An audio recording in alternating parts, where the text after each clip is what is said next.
10, 9, 8, 7, 6, 5, 4, 3, 2, 1.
Hey, everybody. Welcome to the Jon DiVito Show. It is Saturday night. It is 7 o'clock Eastern time in the Boston area, and we are having another show tonight talking about abuse at the Agape Boarding School in Stockton, Missouri.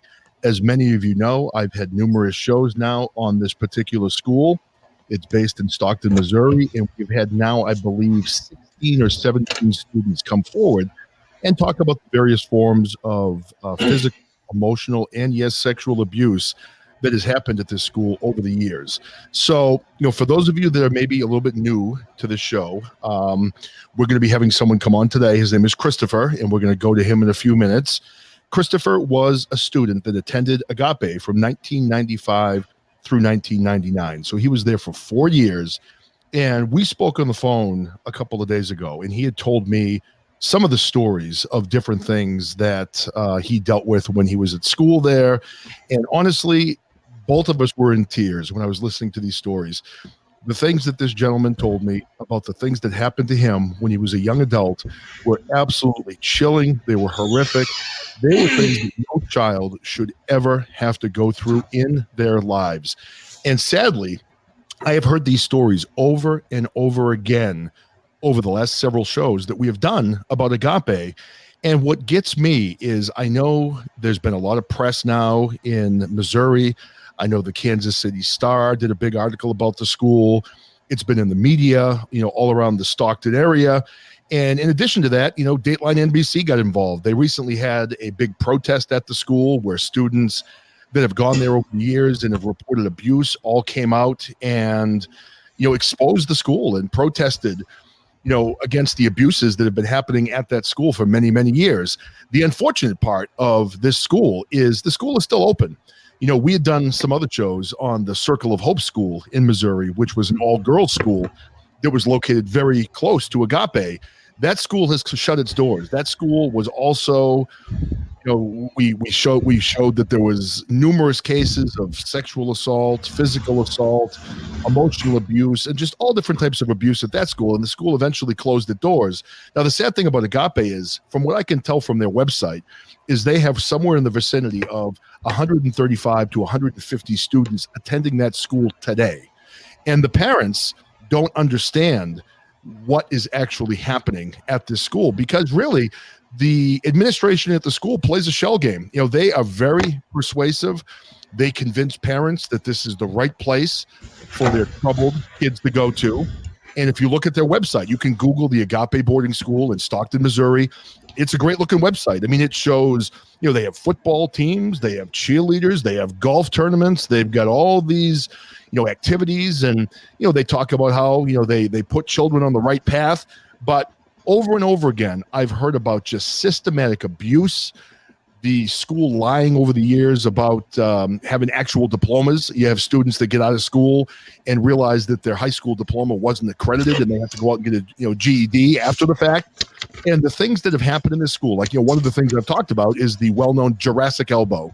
That was something that the owner's son, Mr. Clemenson, was famous for doing, where he would walk up behind students with all of his force and elbow them in the back of the neck as hard as he possibly could. And many times that resulted in the students falling to the ground and being injured from this type of behavior. So the gentleman we have on tonight is a very, very brave person. I give him all the credit in the world. And once I'm done with this introduction, I'm going to basically turn this microphone over to Christopher, let him introduce himself, and start telling some of the stories that he told me on the phone the other night. And I've got to tell all of you that come in, just beware that these stories are going to be difficult to hear. And these are difficult for Christopher to tell. So for the people in the chat, please show your support. He will be taking questions, but maybe we can hold those in the chat, until a little bit later in the show. So to make sure we don't miss any questions, because I don't want to miss anything you may be asking. So Christopher, I see that you called in. So I just want to start by saying welcome to the show. And how are you doing tonight? I'm doing pretty good, John. I'm pretty nervous. Yeah, I'm here. You got me? Calling in. Hold on one second. Can you hear me? Aimee, are you there? Hello. I'll mute myself for a second. Can you hear me? Looks like we may have an audio issue with people calling in. Let me just check again here, my board. All right, can everybody hear me? Christopher, Aimee, I can't hear either one of you. Can you hear me? I'm here. So you can hear her. I cannot. So that's kind of strange. Let me see if there's something going on with my board here. I cannot hear anybody. So hold on. Let me play with the board. Oh, there we go. Well, VCR. Okay. I can hear you. You can hear us now? We pop back in. It must have been a technical issue in my Hello. end. Hey, Christopher, welcome to the show, man. How you doing? Oh, Chris. I'm doing pretty good. That's good. Good. All right. Do you want to? Chris, I went to Agape briefly, and I'm here for moral support for you. I was the first girl Agape ever had, and they started a girls' school. Yes, I heard about that. That's very unfortunate that was allowed to happen. Yeah, I was the very first girl to go through those schools. So I just wanted to be here as long as I can for moral support for you. All right. We appreciate that. I appreciate that. All right. So, Christopher, again, welcome to the show. Thanks for coming in. And I know that you and I talked the other day, and we talked a little bit again today. Why don't you start by giving us all a little introduction as to who you are, where you're from, you can tell about your family, and just kind of go into that. And I'll ask questions, when I need to. So go right ahead. So my name is Christopher Ormson. I live in Washington now.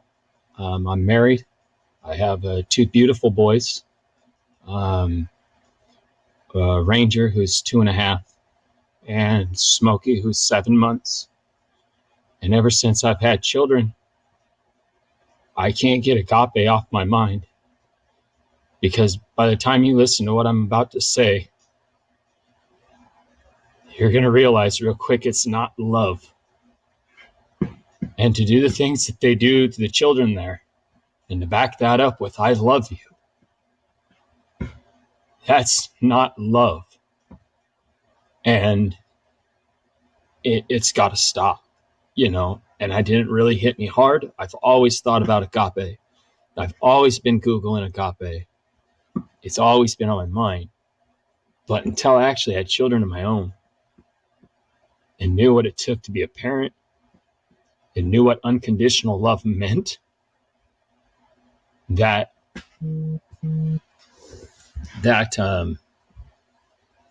really changed my view on what happened to me and what's happening to the children that are still there. I hope you guys heard that. They're still there. It's too late for some of us. It's already done and over with.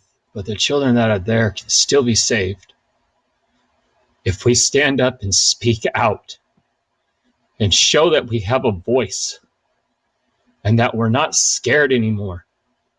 You're not scared of the Jurassic elbow or any other abuse that happened there. So that's why I'm standing out. A couple other reasons, I'll explain those at the very end. So that's a little bit about me. I want to start off by just basically going through and making a setting of the boarding school of what you're told when you first get there. So that way you understand the manipulation before I go through my first couple of days. Okay, so when you first get there, you're given a buddy. My buddy's name was Brandon. You're told you can't talk about anything. You cannot talk about your past. You cannot talk about anything at home. If you're caught talking about, like, you couldn't talk about a movie you watched last week, you couldn't talk about going bowling last week. You can't do it. If you're caught doing it, it's a week on the wall, nose, knees, and toes, and 6 months with a red wristband. And I'll explain both of those in just a second. As soon as I got there, as soon as my parents drove away, I am a firm believer in ADHD. I'm a firm believer in ADD. I believe children have it. I believe I got them both. I'm not a firm believer in cramming Ritalin down a child's throat because you think that's going to fix them. So I had been on Ritalin for 7 years. And the second they left, that Ritalin went in the trash. I never got one pill while I was there. What made them feel that they had the right to pull me off my drugs like that when a doctor's the one who put me on there? I don't know. I think maybe they should have had me evaluated, but whatever. Wall time. So if you're on the wall, your hands, knees, and toes are on the wall. You can step one step back to eat, read your Bible, and or do schoolwork. So basically, you're there all day, and when you go to your dorm, you're there in your dorm until you get in bed. When you're on the wall, you're on the wall. If you're caught looking off the wall, it's push-ups or more wall time. If you're trying to communicate with somebody in any way, shape, or form while you're on the wall, it's push-ups or more wall time. It's endless. The red wristbands, no talking means no talking. If you need something while you're on the wall, or if you need something while you're wearing a red wristband, you got to raise your hand and wait for somebody to call on you. So if you're about to wet your pants, they'll make you sit there because, well, they don't know what you want, and they think it's funny that your hand's in the air. I watched multiple kids go to the bathroom on themselves in that school because nobody called on them. But they see them. You can see that they see them, but they don't call on them. And it's just, if you caught talking with the red wristband, it's more no talking time. The manipulation with the Bible. The King James Version is the only version, and any other version of the Bible is a perversion of the Bible. Okay, well, you're talking to a Catholic boy that was raised Catholic, that only knows the NIV, that's what he's been taught in catechism and everything else. Okay, so now you're telling me everything that I've been taught is a perversion of what God really wanted me to know? So that doesn't work out very good, for me.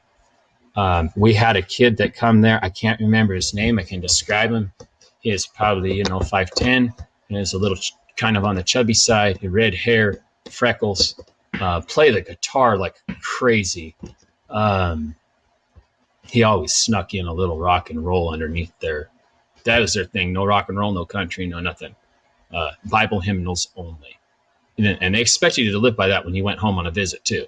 I don't know. I figured they're going to monitor it, but whatever.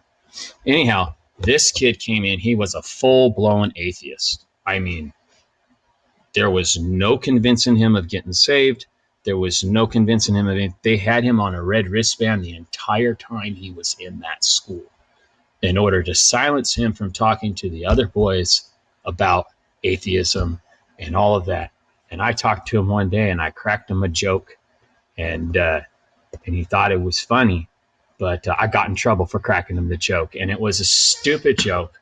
All it was if I really come from a monkey, then I think I got ripped off, because when I have 2 arms full of groceries, I'd sure like to have a tail to open a door, and he thought it was really funny, which is what caught the attention of me talking to a guy with a red wristband, and I got in trouble, of course. No medical to speak of while I was there. I got an example of another kid. He's a little bit bigger guy. He had a sliver in his knee. And this is when we were in California. He had a sliver in his knee, and we had a pond. And he went down and he got the needle nose pliers off the table there. Well, they're a little rusty. And he dug this sliver out. Well, it started to get infected and swell up and all this other stuff. They never took that dude to the doctor until that knee was swelled the size of a softball. He's crying in pain, asking to go to the doctor. They didn't do anything for that dude until it almost came to like surgery on the dude's knee because of an infection. I don't understand how you let a kid like sit like that, man. He's like a 16-year-old kid, but so really no medical, to speak of. You couldn't go to the doctor for an eye visit or a dentist visit or anything like that unless your parents paid for it ahead of time and paid for the travel to take you there and back. Hey, Christopher, I just want to kind of butt in for a second. You tell everybody the story you told me the other day about your first day at Agape. Could you explain to everybody what happened that day? Yeah, I can jump to there real quick. I'm almost there, but I can jump there real quick. Okay. So on my third day there, we were in the gym because the fire department had come in and told us that we weren't allowed to use the barracks. And so everybody was in the gym and we were showering, and I was in the shower line, and I had a buddy, and you have to be within 5 feet of your buddy.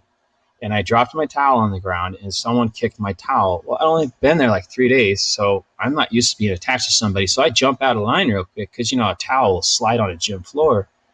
And I grab my towel. Well, when I do that, this guy you'll hear me talk about, Brian Clemenson, he was in the gym, and he said something to the effect, now you're talking 25 years ago, but he said something to the effect of, look at him. He's more than 5 feet away from his buddy. You know what to do with the runner. And like this 16, 17-year-old kid just stepped out of line and just decked me. Just right under the nose, caught the nose, and I went down flat. And I didn't know what to think because I'm not a fighter. I've never been in a fight. I'm just, that's not who I am. Never broke a bone. Never been knocked out. It's just not my thing. And so I was just totally caught off guard. They just let me lay there. I eventually, shook myself clear, grabbed my towel, and, they're yelling at me to get in line, don't be a pussy, all this stuff. But man, I ain't never been hit like that before, so I'm pretty stunned. But we life goes on. You stand there in line and you get cleaned up, and what do? You can't talk to anybody. I have never been in a situation where an adult is the one who encouraged the violence. So once an adult encourages the violence, who do you go to? Like, especially when it's the owner's son. Who do you ask for help? There's nobody. So you just don't ask. So, I mean, is that where you're going with that, John? Yeah, I mean, that was a painful, thing that happened. And I wanted people to kind of hear that out of the gate because that was something you experienced right away when you got there. And I mean, the guy that did this was not an occasional occurrence. This is something that happened over and over again in many different ways. And you're going to hear all the stories from Christopher tonight. So I hope all of you bear with us and listen to the stories that he tells you because they're very important. And I guess I just have one question about that. Once you were laying on the ground after he hit you, did anybody help you? Or did they let you just lay there and catch yourself up? No, they're not going to get out of line. Hell no. They're not going to get in trouble for trying to help me. They're expected to stand there and make. I'm a man now. I'm here. I need to give my life to Jesus, and I'm here. And so get up and get back in line. And you were what, 14 years old? Happened? You were 14? I had just turned 14 that March, and this was in July. Yeah. So anyways, right back to where I was with the King James Version Bible and all of that, and Casey's knee, and then, church 7 days a week, 1 hour a day, 2 services on Sunday, plus a Sunday school from time to time.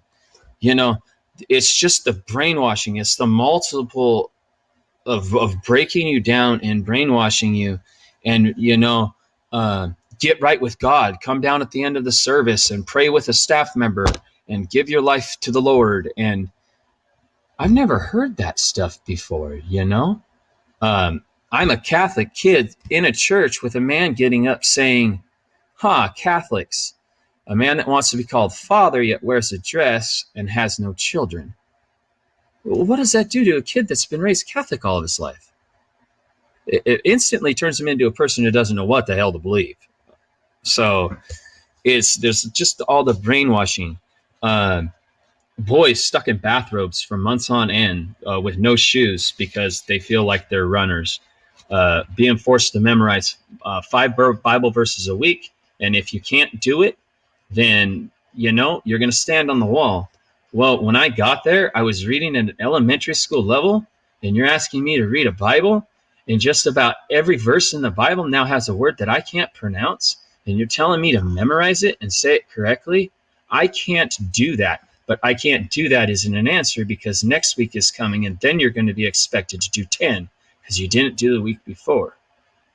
So, more manipulation with the Bible. Staff encouraging the beatdowns. I just clarified this with somebody. I'm going to leave their name out of it, but I just clarified this with somebody the other day, that the beatdowns are still encouraged. If you are what they consider a runner and you run away and a student chases you down, they are allowed to beat you down. I mean, within an inch of your life or within inches of your life. And it is encouraged by the staff members. And there will be no reprimanding for that person. A matter of fact, for catching you, they're going to take you to a steak dinner. You hear me? A steak dinner. So you get beating up a kid. You get rewarded for the beatdown. Yes. Slave crew, man, we are nothing but slaves, and I'll get into that in a little bit. The staff girls, you're not supposed to look at them. If you're caught looking at them, you can be put on the wall. When they walk by you, you are to look at the ground. That means the staff members' children. It is, but yet the little staff girl will come out to Mr. Cleveland. I can't call him any brothers. We're supposed to call him brother this and brother that and brother this, but after the way you treated me, you're no brother to nobody, man. So Mr. Cleveland, he'll be standing out there, and then here come his little daughter, Shelby, with a cup of water, out there. You got 15 sweaty boys out there working away with shovels, and we're not supposed to look up. We're supposed to stare at the ground. Yeah, then that's not abuse. You could get beat down for looking at a staff girl too. Definitely wall time. Everything is monitored, so there's no way to get help. And I'm just about ready to get into my story, guys, so just hold on. Hey, there's no way to get help when you're in there. One question. When you mentioned a beatdown, what are the beatdowns like? You mentioned the one guy clocked you. I mean, did they hit you multiple times? Do they hit you when you're on the ground? Do they kick you?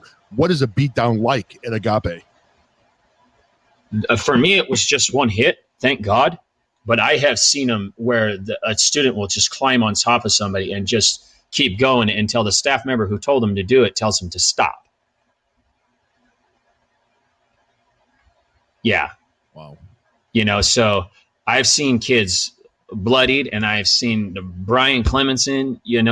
When I first got there, it was things have changed a lot, because when I was there, most of this violence was encouraged by the staff members from student to student, okay, because the staff members didn't want to get involved. And from the sounds of what I've heard from Colton and other people, listening to testimonials, that eventually didn't become enough, and the staff members started to. There was no padded room when I was there.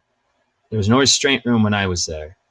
So that really surprises me that there had to be one after I left. So like I say, and I will only attest to the things that I know about. That's it. Everything is monitored. So your phone calls are monitored. Someone's listening. You try to tell your parents anything negative, like say there was a kid that got beat down and you wanted to tell your parents about it. If you started talking about it, the phone was hung up. All letters are ripped open and checked. All packages are ripped open and checked. Everything is read before it leaves the school. So you can't really ask for any help. And so you're kind of stuck. No calls for your first 30 days. And then you can only have one call, and then you got to wait another 30 days, and then you can have one every other week for the remainder of your stay. If your parents miss your phone call, that means they missed your week, because there's other kids scheduled for the next week. So you don't talk to them for a month. No visits for the first 3 months. And of course, no medical care. My buddy, and this is the last story here. My buddy Brandon, he loves tennis. And this kid played tennis all the time down on the tennis courts. And he did it one day without a shirt on. And he was a real pale-skinned kid with freckles. And he burnt so bad he had like boils on his back.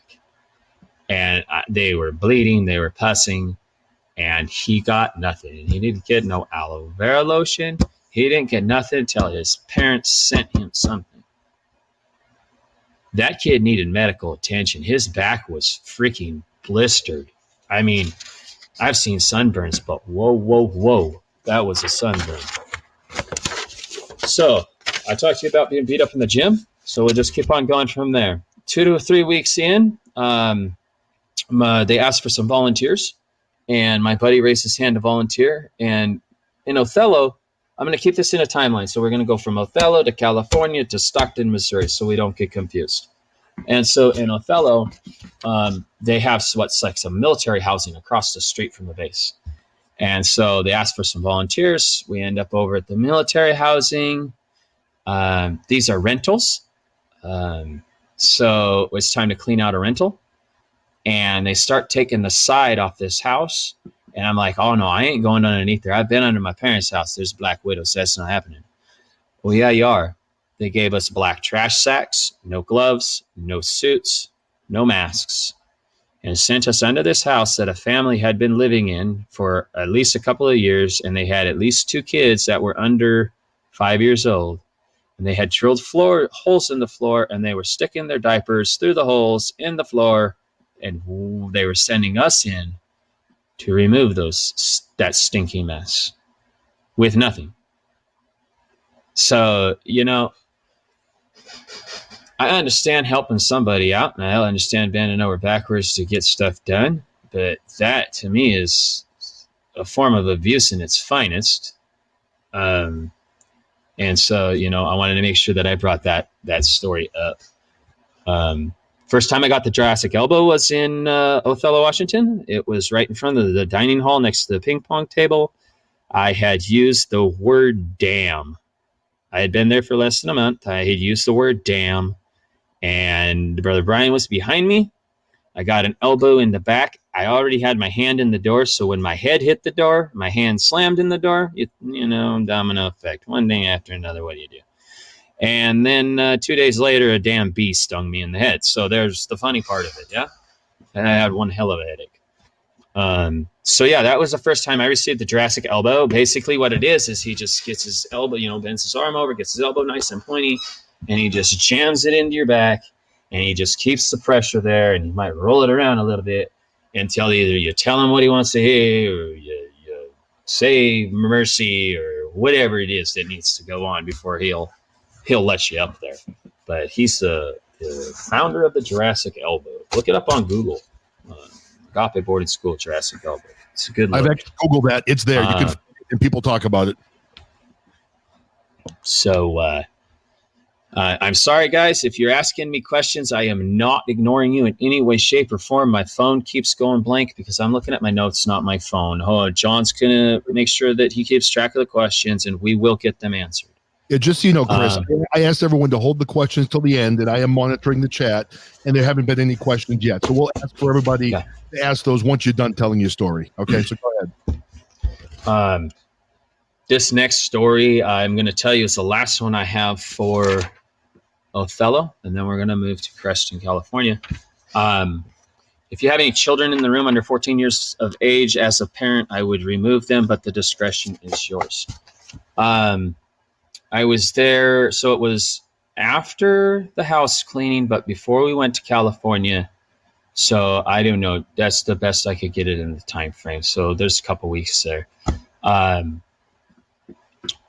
was going into the showers, and when you walked into the showers, you had to walk through like this little breezeway area, and that there was a staff member that sat right there, and this old military base. So the shower's just open. So what they did is they just hung wires and hung curtains, but the curtains are kind of high. You can still see all the legs of the boys.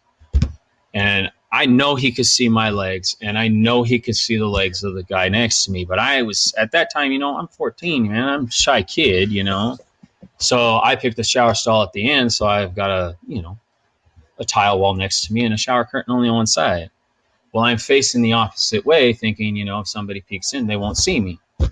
Well, little did I know I didn't need to worry about someone peeking in. I needed to worry about the kid next to me that threw the curtain open and rammed me in the backside with his wiener. So thank God I was able to tense up and nothing happened. But the fact of the matter is that staff member knew that happened because I squealed like a dog getting his foot stepped on. All right. So there's no way he missed it. And he could see the feet. When I came out of that shower, that staff member was sitting right there, and we immediately made eye contact. He didn't smile. He didn't frown. He didn't do nothing. And after the fact, he still didn't do nothing. He knew what happened to me, or what was attempted to happen to me, but he didn't do anything about it. So why would I go complain to anybody about it? I mean, shit, I had an adult witness right there. So why am I gonna go complain to anybody about it? It's pointless. It's like getting hit in the face. Who are you gonna tell? The Ghostbusters? There's nobody to tell. So you can't reach out to anybody. So yeah, I don't know if you saw that story coming, John. I don't think we talked about that one, but. Now, this was a little different. This wasn't, I know there's another story. This one was a little different. And that is, this story is also just absolutely horrible that would happen to you. And nobody did anything to, I guess, talk to the kid, address the issue. Now, when you said the kid hit you with his private parts, I mean, was he trying to have sex with you? Was he just being silly? I mean, what was the point of No. There was no silliness in this, because when I squeal like a dog and you tell me shush, we're doing something I don't want to do. So he was trying to have sex with you in the shower, and he was forcing himself on you. Yeah, the guy don't even live in this country anymore. I know where he is, but it's pointless to even use his name. But it's a 16-year-old forcing himself upon a 14-year-old with a staff member who knows about it and doesn't do a damn thing about it. So it's just tough because you got these parents send their, I was adopted, so whatever, but these parents send their kids to these schools thinking that they're going to take care of their children, John, and they don't. And that's the point of this call. That's the point of me coming out. Seeing that girls' school shut down, I was so beside myself. Had I known about that rally in Stockton, I'd have been there. I'd have bought a plane ticket and I'd have been there and wouldn't have missed it. I didn't know about that. So this stuff has to stop. These parents think they're sending their children somewhere good, and they're not. And please, if you're a parent listening to this, don't take my word for it. Do more research. I'm just one person. But after you're done with your research, go get your baby, because they're probably being hurt right now. If they're not being hurt physically, they're being brainwashed mentally. And they're being hurt emotionally. Go get them, please. I can't. I've just got to step in for a second and just tell everybody. I mean, I can't tell you how brave I think you are for coming on to the show and telling everybody this. I can only imagine how difficult it is for you to get on and tell these very personal things to people you don't know. But I can tell you that I know that what you're doing right now is going to benefit the greater good. You're going to be helping some of the children that are currently caught in a very negative situation.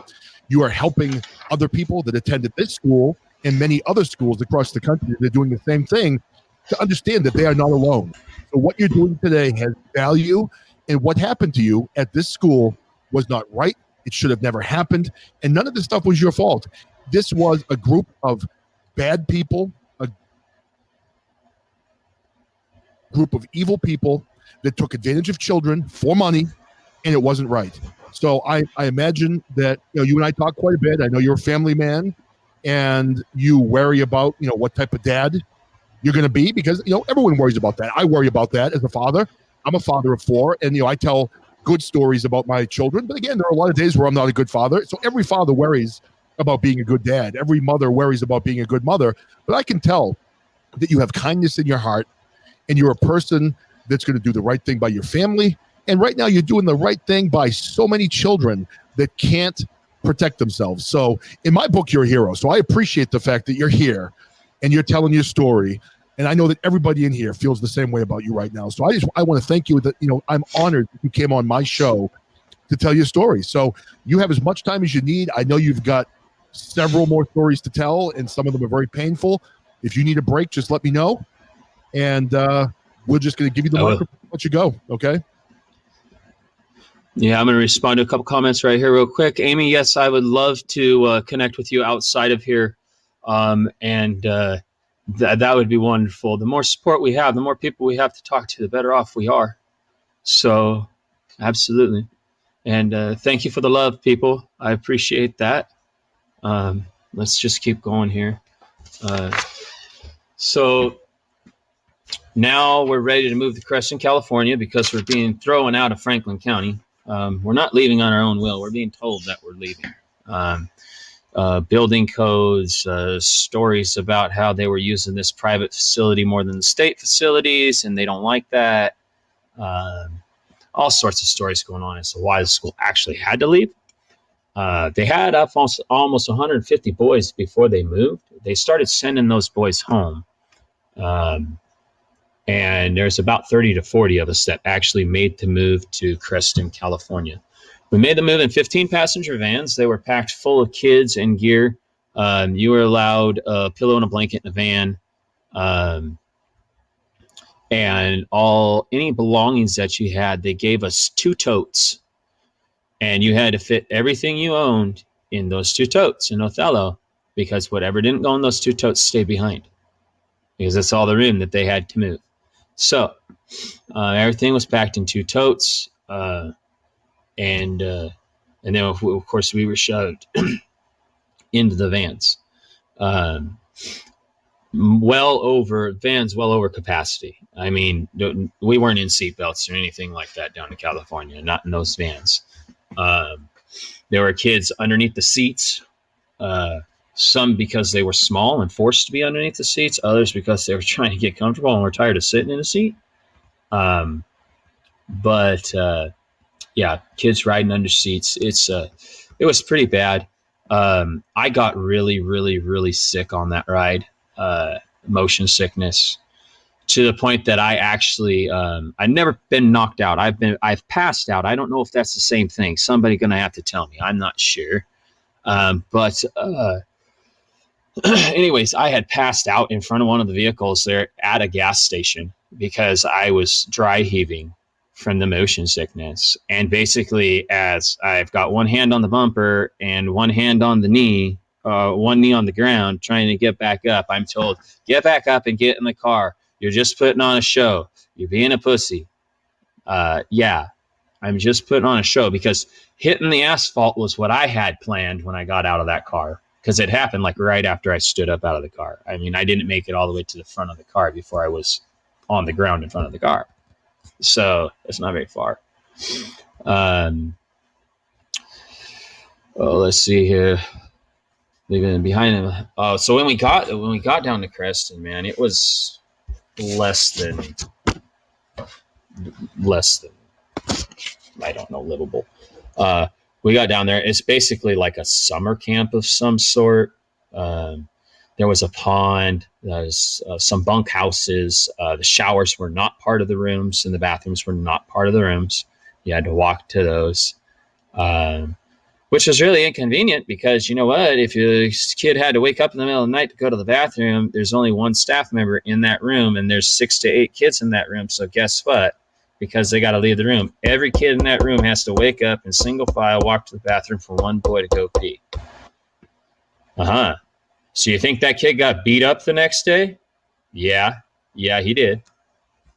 Because, how annoying is that? You got to get up because this kid over here's got to go to the bathroom, and then 2 hours later you got to get up because that kid's got to go to the bathroom. You start beating them up. Maybe they'll either synchronize up or they'll pee before they go to bed, right? one of the two. One would hope. So yeah, but those fights aren't really stopped. I mean, and it's not really a fight. It's usually just, you know, I'm going to punch you as hard as I can somewhere, you know, because you woke me up, which is just ridiculous for a staff member to not step in on something like that, you know. So you would think a staff member definitely would. So we get these bunk houses. The bathrooms are on the other side. We're living out of totes. The dining room is your church. It's your school, and it's your dining room. And you transform it throughout the day as needs fit. So like church time, you said, remove all the tables, put up the chairs, you know, whatever. So that was happening every single day because it was church every day. Well, we were there. We were there for 6 months. For some reason, knowing that they were going to be moving, they still decided to continue to accept new kids. So why you would be accepting new kids in California when you know you're moving, but you don't know where you're moving, because at that time they didn't, and you're still taking in kids with potentially nowhere to go. We have to leave in 6 months. That was our allotted time at that camp.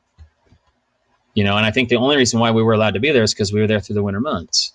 It's a summer camp. So yeah. While we were there, we caught the kitchen on fire, which you're going to hear a lot about fires with Agape Boarding School, and it's very amazing how I guess the devil just keeps breathing on them and catching their buildings on fire. But yeah, you'll hear more about fires. But we did catch the building on fire. It wasn't a big one. We only got one wall, and all it was grease rakes from cleaning the grill. They were throwing them in a metal bucket, not taking care of them properly, and they spontaneously combusted. So, you know, we had to paint the room and all that stuff to make it all better. We had a kid there, again, on medication, on not getting your medications. We had a kid there that he was really tall dude, wore glasses, skinny. He would have seizures. And when he'd have seizures, he'd swallow his tongue. Well, they had medication to help with that. But because Agape doesn't believe in medication, well, they weren't going to give this kid his medication. So this kid's having seizures nightly, swallowing his tongue. Well, they're keeping it on the hush-hush because the dorms there in Creston were so small that as long as nobody in that room said anything about it, then nobody would really, know except for the staff members, right? So the first time I was exposed to it was, it was on the bus ride to Missouri, so that was pretty freaking scary. But we're going to get to that story in a second. And last thing that happened to me in Creston after we'd been there for six months, my parents came 1 week. They just showed up. I was so surprised. And took me into a motel room. And they said, we just came down here to tell you goodbye. I said, goodbye. They said, yeah. The school's going to be moving to Stockton, Missouri. And you're going to go with them. I wasn't a bad kid, people. Let me tell you the worst thing I did. I was 13 years old. I was held back into third grade. And in Washington, you had to be 13 to buy slingshots. My buddies talked me into going into Phil's Sporting Goods and buy some slingshots. I did. I bought 3 of them. We went over to Mark Twain Elementary, and we shot out all the school lights on every classroom. It was fun. It was a blast. It was wrong. I shouldn't have done it. I know that now. But I was 13. My sister was pregnant. I wasn't getting any attention at home. I was 13. I went out and had a little fun. I got caught Monday morning when I went to Stevens Middle School. Clarence Alford was waiting outside. He asked me about my weekend. I lied to him. He knew I was lying. He already knew what I did because some other kid had seen us. I wrote a 1,000-word essay on why vandalism is wrong, and I did 80 hours of community service. I learned my lesson. It was wrong, but it was fun. Don't make no mistake about that. So that was the worst thing I did. So why am I going to Stockton is the point behind that story. I don't understand. Well, I do understand. I understand that when I was 12, my sister got pregnant. And by the time I was 14, I was reading at an elementary school level. And to me, I was a loss. But my parents could save my sister's child if they intervened soon enough. They couldn't keep an eye on both of us. So we make a choice. That's how I feel. They'll deny that the whole way. That's on them. They got to answer for that. I told them before I ever left the house. They said that's why they were sending me there, was to get Katie on her feet. I said, you'd leave me there for 4 years. They said, no. I was kicking and screaming and crying. Yes, you are gonna. No, we will not. And I was there for 4 years. So don't tell me it wasn't about my sister's kid. Good on her. She's very successful. She went to college. She's got a great job. Good for her. But it was at my expense. She should know that. So maybe she'll listen to this and find that out. I don't know. I don't talk to that side of the family. I've not talked to them in years. So that's that. So we leave Crescent, California. We're headed to Stockton, Missouri. We're talking about a 5-day trip. 5 days is a long ways to ride in a bus when you're sitting in a seat. But when you're a smaller child, they would open up the back emergency escape and you rode under those 2 back seats. You and another boy under each seat. So they could fit 4 small boys underneath there. Well, I was a pretty damn small boy. So I was long, but I was skinny. So they could, fit me pretty much wherever they needed to. Well, that's when that guy had that seizure on the bus, and I first learned about someone swallowing their tongue. Scared the ever-living crap out of me. I've never seen anybody do that. And it's like they knew he had seizures. Why did they put him on the bus? When someone has a seizure, the last first aid class I took said you lay them on the ground, put something under their head so they don't bash the shit out of it, and get away from them and let them do their thing. You don't put the fingers in their mouth, nothing like that. So where on a bus are you going to lay this kid down if he goes into a seizure in the middle of the night? Which is exactly what happened.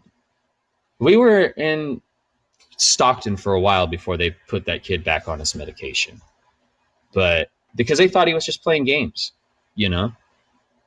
But he wasn't playing games. The kid was, he wasn't playing games. He was seriously having seizures. And if you had to watch one, you'd be really scared, especially as a kid. We arrive in Stockton. There's 2 dorms that are down there. At the time, the place is way bigger now, way bigger. Thanks to teenage boy slave labor, the place is way bigger. I arrive in Stockton. There's 2 dorms. The water is barely running at best. The septic is messed up. The toilets are always plugged. There's people sleeping on the floor. They had to build us a shower house because there was only 4 showers for 50 plus boys because they kept accepting school students in California. So that takes a long time to run that many boys for 4 showers. So they built us a 10 shower house basically. It's just, you would think that if you were taking a bunch of students to a facility to live, you would have that facility already set up. Not wait for the students to get there so they can build it for you. I mixed the mortar for that shower house. I stacked the bricks in that shower house. I helped run the plumbing in that shower house for free. All the meanwhile, my parents are paying $800 a month. For what? For me to eat cereal with bugs in it. Curdled milk because they get so much they freeze it. And when it thaws out, it's freaking disgusting. And it's skim milk at best. what was the tuition for? There was no counseling. There was no certified counselors. There was no state counselors. There was nothing. There's turn your life over to God and repent and move forward. But I'm sorry, but some of us need more than that. And there's some of us now that need a hell of a lot more than that. But, so yeah. So basically the slave labor, another kitchen fire, same damn reason down in California. Anybody finding a pattern in my story?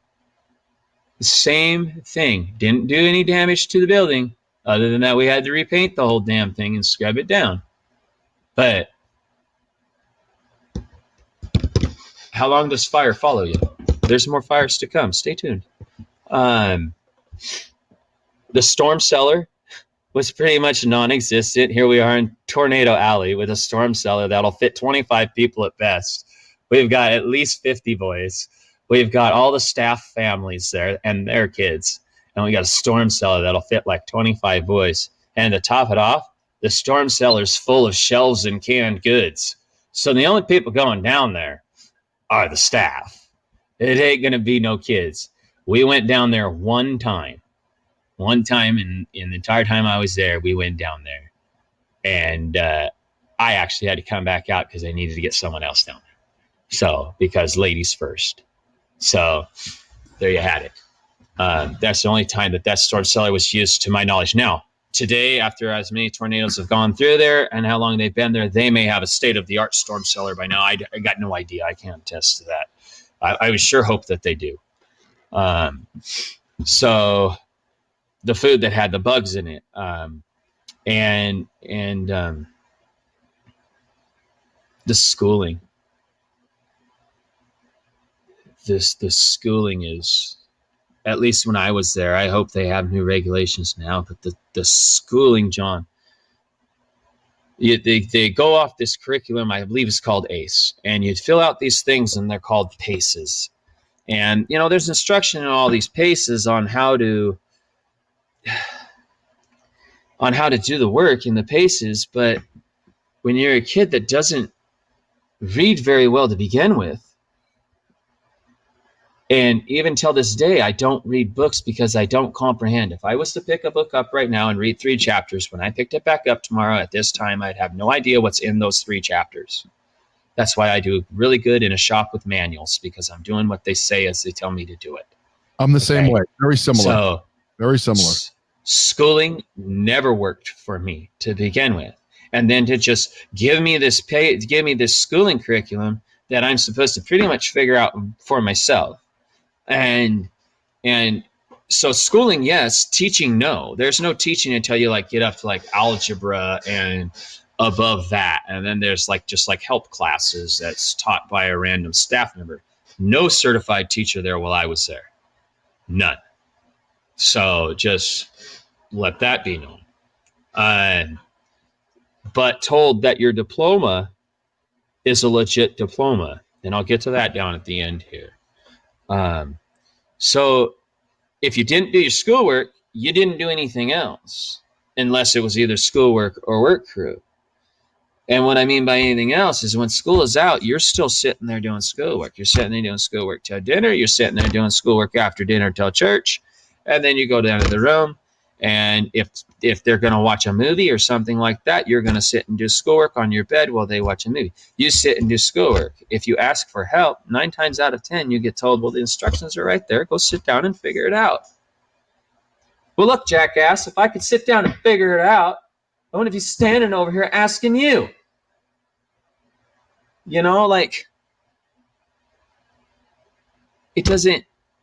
It doesn't add up. You're telling these parents their kids are getting an education. They're getting a good education. You're not getting a good education. The only way you get out is doing schoolwork is if you go out on work crew. And, it's just sad because everybody else is out there playing basketball and doing this and doing that. And you don't get that opportunity because why? You're not smart enough to figure out how to get your schoolwork done. And or you haven't got your 5 Bible verses memorized for the week. Or for me, it was always 10 or 15 but that was my problem. I was being lazy is what they tell you. You're being lazy. You can memorize those verses. I can't memorize something I can't pronounce, jackass. I can't do it, no matter how hard I try. All right. So there's no help for the kids in the education, and the way they shove their religion on you. If people are listening to me and they're not seeing that as brainwash, I have a question for you, and that is, what's wrong with you? You know, they're telling these children that unless they turn their lives over to Jesus, unless they get saved and they graduate from their program and they go on to Hiles Anderson College and they become a youth pastor or they become something with inside of a church, they're useless. They're told, don't have sex with the woman until you marry her. Well, I'm sorry. This is 2021, and I ain't never one time bought a car I ain't test drove yet.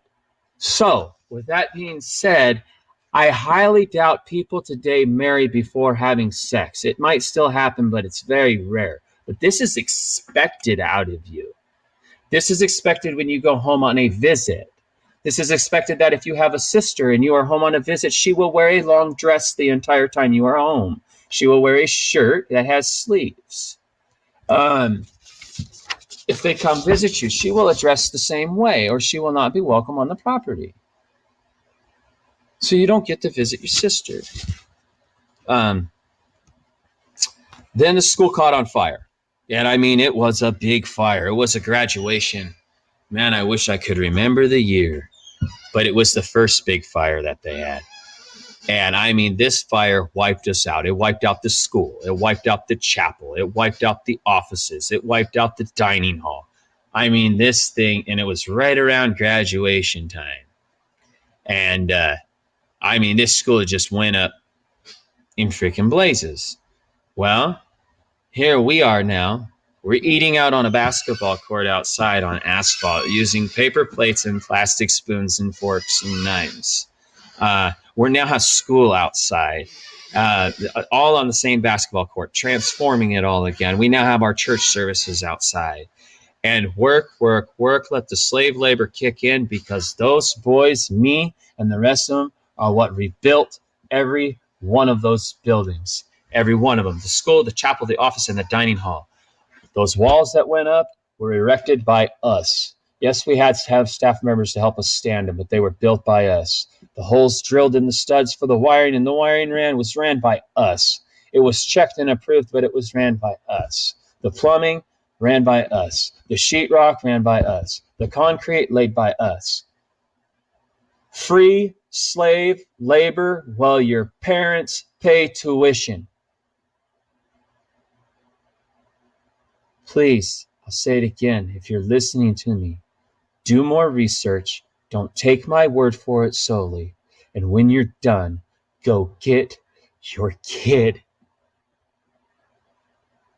Please. There's and then we get a new kid.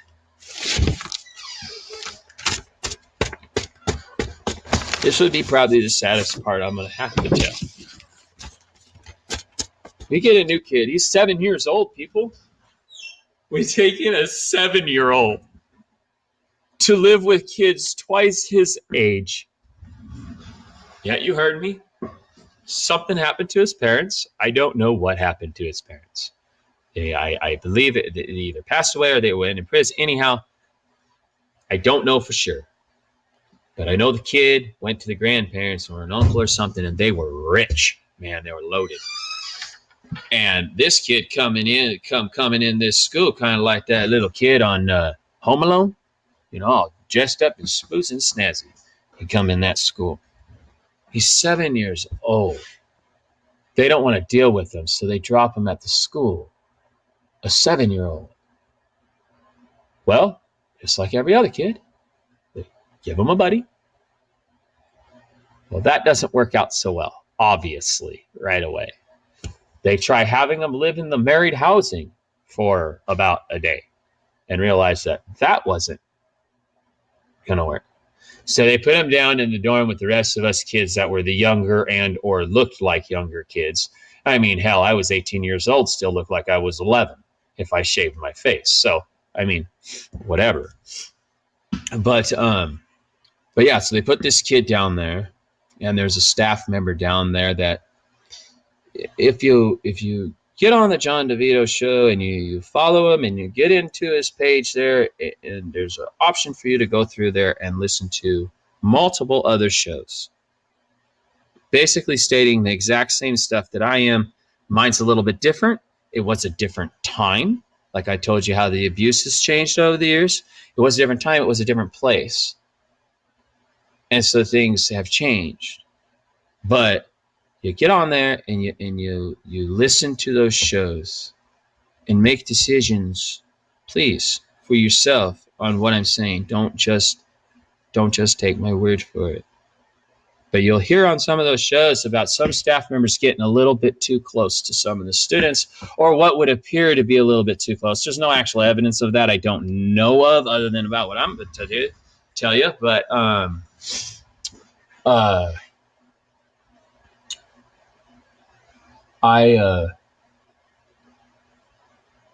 right, here it goes. I'm going to talk to you about something. I need to remember I'm doing this for the kids that are there now, okay? Those kids need to get out of there. So it's almost like regardless of how I feel about sharing something, I feel it's my job and my duty to put it out there so that we can get them saved. There was a staff member there that was a little bit too close to this 7-year-old kid. And I'll take a comment in the comment section if anybody can tell me one good reason why a 50-plus-year-old man needs to shower naked with a 7-year-old boy that he doesn't even know. I wouldn't do it with my kids at that age anyways, but I'm just saying, you're talking about a kid, he had got no idea who the hell this kid is. He just shows up at school, and now he's got some grown man showering with him, because apparently at 7 you don't know how to wash yourself. I don't know the logic behind that. So I'm going to leave that kid's name out of it, because if I was put in that situation,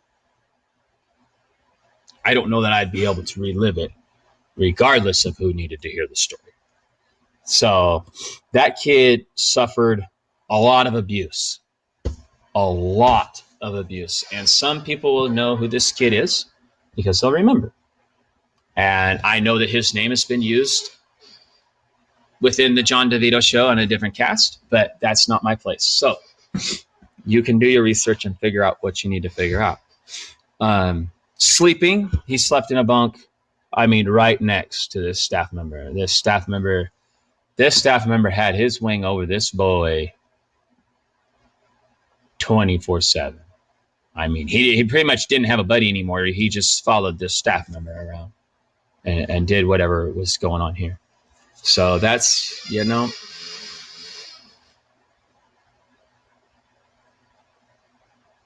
I just don't have any more to say on that. I'm done on that. But that story needed to be told. And this one does too. And so me and some other boy, I would like to say boys, but I don't know that for positive. I only know about me and one other kid. Okay. And that's what we're going to talk about. This same staff member, when we built that shower house, it was the cinder block walls and then just a shower curtain across the top. The shower curtains were kind of short, like you could kind of see under them, like you could at least see the feet. And that also left you perfect for the way they put the lights in there. Imagine that the way the glare shined off the floor, you could see directly under the shower curtain, and you could see the whole kid standing there naked. So this particular staff member did this to me and one other boy that I know of for sure.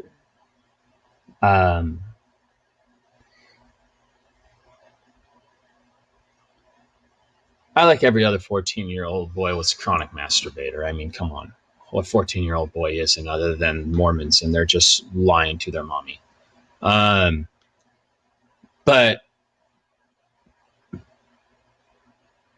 with that being said, being able to see the reflection, this staff member would single me and at least this one other boy out, and he would wait until he saw that happening in the reflection, and he would pull that shower curtain open, and he would tell us if we didn't finish right there in front of him, that when we went up at breakfast, he was going to stand up.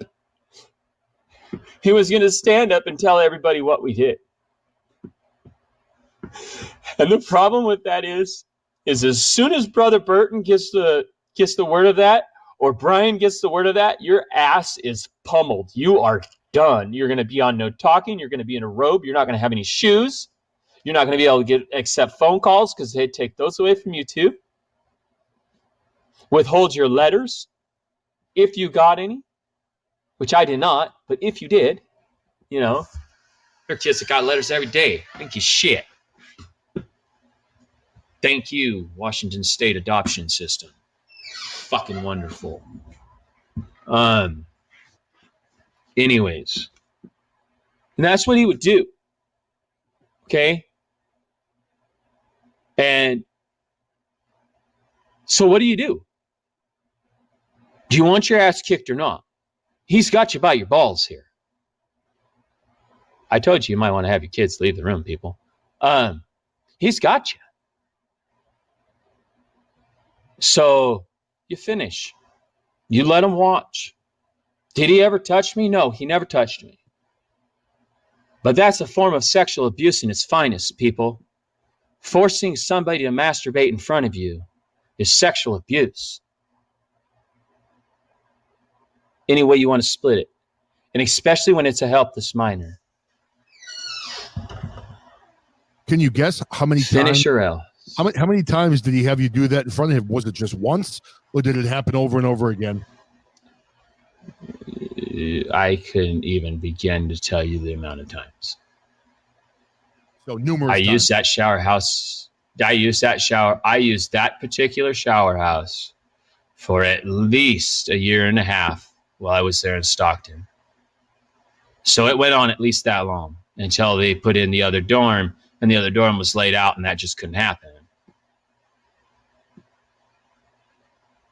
And it didn't happen every day, but it happened, people. And you try to hide it, and you would figure, well, why wouldn't you do that? Why don't you just stop doing that and shower? Because you can't do it in the bed. You're on a rickety old bed, all right? And you can't go anywhere during the day without a staff member, not even to the bathroom. They're going to walk you to the door, or at least be sitting in a room somewhere where they can see the bathroom door, okay? So there's not a lot of options to get privacy in there. All right, so yeah, maybe I brought some of it on myself. I guess. I don't know. Here I am blaming myself for this motherfucker's actions. You all just see, fuck that. Excuse my language. I didn't do anything wrong. And neither did this other kid. Except he took it down a different route. People. When we were in there, we had to wear those old military-style belts, you know, the braided ones that got the little metal square thing and the little rolly thing in it, and you shove it through, and the tighter you pull it, you know, the harder it is to get off. Yeah, well, this kid wrapped one around his neck in the bunk next to me over this shit, people. Yes, he did.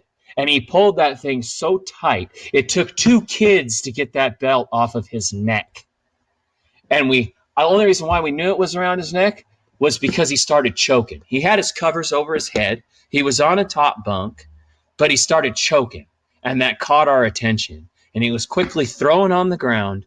And like I said, 2 guys to get that off, and he got his ass beat, John.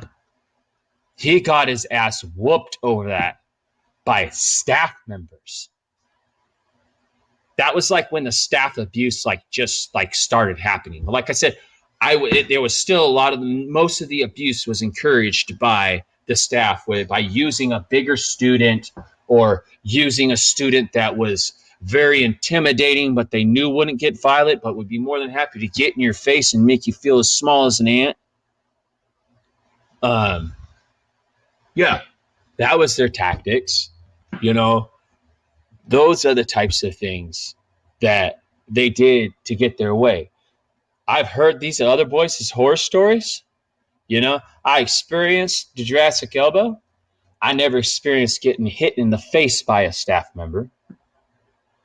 I experienced Frank Burton throw me on the ground and land on top of me with all of his 350 pounds of, I don't know what the hell that boy is. He must eat concrete because that gut is, he has got something rock solid in there. He need to go see a doctor. There's something broken. Anyhow, he'd tell kids, punch me in the stomach as hard as you can. And I'm serious, man. It was like punching a cinder block. But anyways, yeah, he right there in the dining hall, right in front of this table, he threw me down one day. And it was because I lipped off to him because he was the principal. And I asked him if I didn't know what I was doing in my schoolwork. And I asked him for some help. And that wasn't the way that was supposed to go because I was supposed to go to another student. And so I ran my mouth as I walked away from the desk. And I got my ass slammed for that. I've been slammed by a staff member. I have not been hit in the face by a staff member. I'm not one of those students. So that just goes to show, with me saying that and making that so clear, that just goes to show that these students that are being hit in the face by staff members and are being thrown in these restraint rooms in these other stories, the escalation, where obviously for Brian, boys getting his rocks off by watching boys abuse other boys wasn't enough. It eventually escalated to where he had to start doing it too. And I'll tell you, I'll let you in right now. I'm almost done. See, I'm here on my last sheet. Imagine that, man. How long I've been on here anyhow? I don't know what my phone did. A little over an anyhow, hour. You did a great job explaining everything. Good. And I want to make a little comment. Amy mentioned down in the chat, and this is something that's very important for everybody to realize. This place is still open. There are roughly 150 students currently enrolled in this school. And I guess, I don't know if you know or not because you were there in the 90s, but do you feel this abuse still happening today? Absolutely. It would be on a shadow of a doubt because of the person that I talked to, and I really wish he would call in. His name is James Clydens. He is an ex-staff member there, and he was there after I was. And all the way up in, I believe he didn't even get out of there until after 2010, sometime a couple years, maybe 2-3 years after that. I can't remember all the story. He'd have to tell his own story. But yeah, man, he's got no doubt in his mind that it's going on. So if it was going on when I was there, and then now these kids between 2000, I'm just going to say 2013 is when I think he said he left. I can't remember. But anyways, between the time I left in 99 and 2013, and now all these kids are coming out with stories of the staff beating the shit out of them. There's an escalation thing here. Somebody's got a fetish with abusing children. Okay? Anybody that knows anything about Chris, it knows that Chris is a very patient person. But when Chris gets to the point where he's done with the situation and the actual words that come out of my mouth, I'm done. I am done. I am done hiding because this Brian Clemenson had so many kids after him. At one point, he left that boarding school. When he left that boarding school, he went to Florida. Not only did he go to Florida, he ran under an alias in Florida. Then his parents open up a girls' school, and he comes back to run that school. And now daddy's got cancer, and he's going back to Agape and is already at Agape. And he was the driving force behind all the abuse. Yes, John, to answer your question, absolutely 100% the abuse is still going on in my mind, my opinion. Okay. I mean, yes. That's just what I was wondering, because again, I have heard the stories from numerous people that have been to the school. All the stories are pretty consistent. Hearing your stories again today, I know you've got more to tell. We're going to let you get to that, but it seems like that there's just a common theme of students that have gone to this school from several different decades that have all experienced the same thing. And it's really sad and scary to think that the kids that are there right now may be experiencing the same type of abuse. I mean, it's heartbreaking. It breaks my heart to hear it. So the same child that I'm talking about, the same kid that I'm talking about, he was I think he's a year younger than me, so he would have been like 14 at the time. So I'd have been like 15 at that time. He played the program. He kind of got better, and he convinced his parents it was time for him to come home. So he went back to California. Well, he started sliding right back into the same old ways of whatever rebellion his parents thought he was having, which is not for me to say. Maybe he had a bunch. I don't know. But the fact of the matter is, it got to the point where it was bad enough again that his parents threatened to send him back. Then they made a plan to send him back. This story is being told to me by a staff member while I'm at the school. Okay, so that's where I'm getting my credit for this story. Right? I'm not making it up. That's where it's coming from. Okay? They make a plan to send him back. Because of the abuse, because of the same sexual abuse that I was enduring, he was enduring. He's the one that I know for sure was enduring it. The night before his plane took off, he and a buddy went out in his buddy's car, and this kid shot himself in the head. A kid, a 17-year-old kid, shot himself in the head because he didn't want to go back to the abuse. When it's that bad, you people need to listen. You'll hear Colton talk about having to do it 2 rounds, okay? Before he went back to second round, he tried to say something. Nobody listened. Open up your ears and listen, people. Do your own research. Don't take my word for it. Please, go figure it out for yourself. But don't ignore it. Don't pretend like this shit's not happening. Don't pretend like these kids aren't suffering. And don't think that just because, well, my kid's not getting beat. Yeah, well, what about the brainwashing? What about the Bible verse memorizing? What about the bugs in the cereal? What about the curdled milk? Do I need to keep going? No, because I can go all night long. But it's not going to do any good because I think I've made my point. So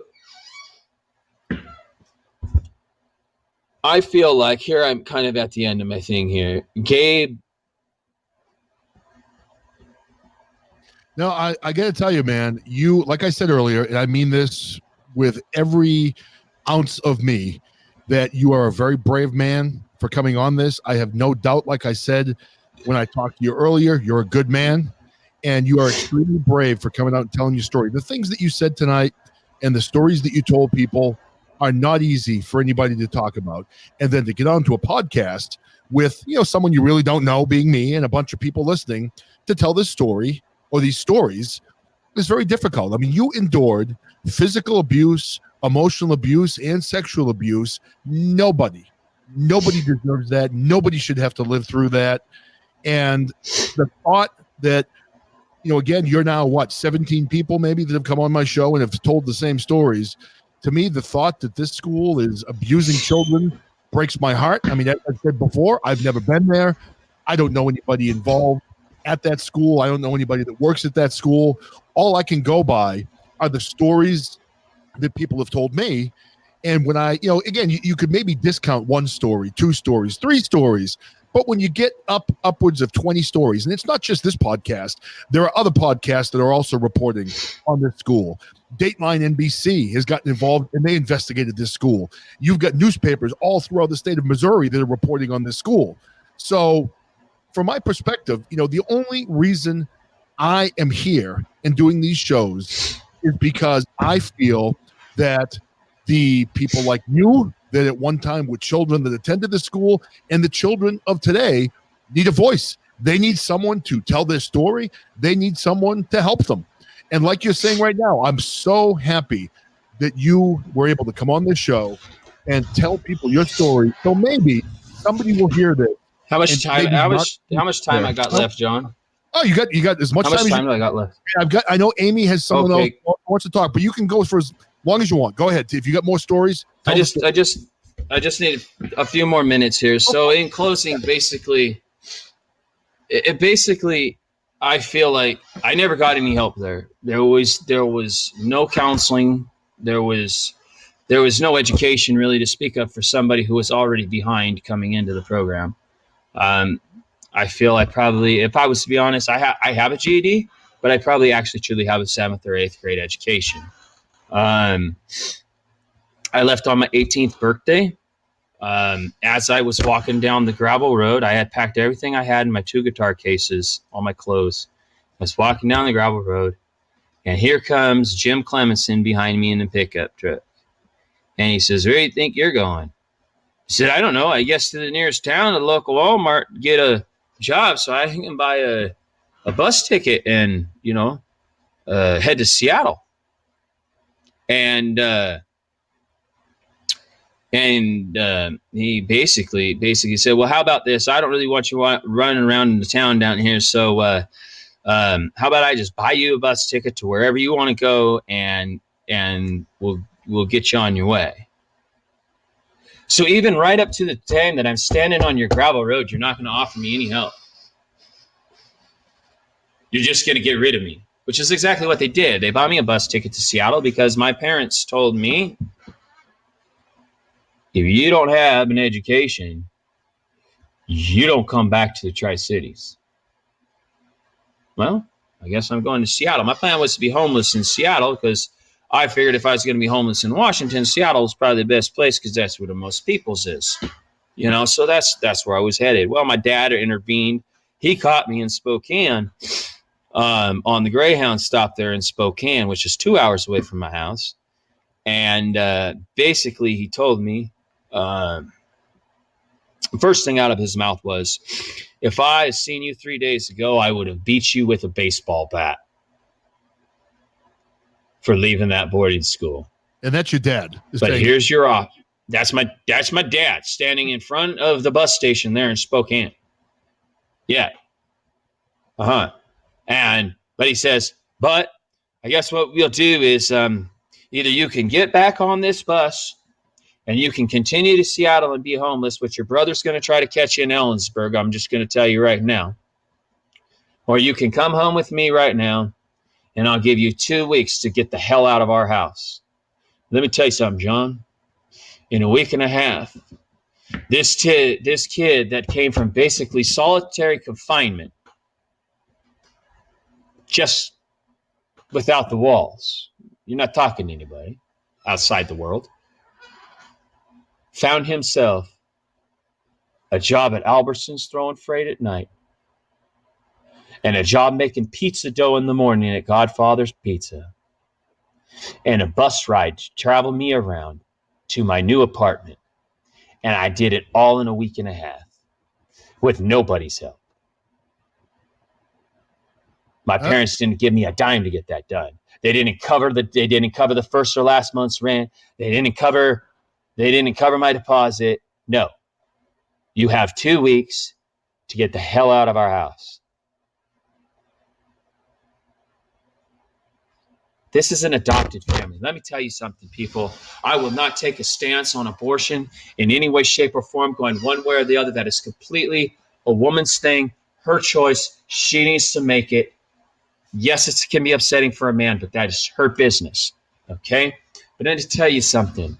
For you people that think that you're going to save these babies and adopt them, you better know what the hell you're signing up for.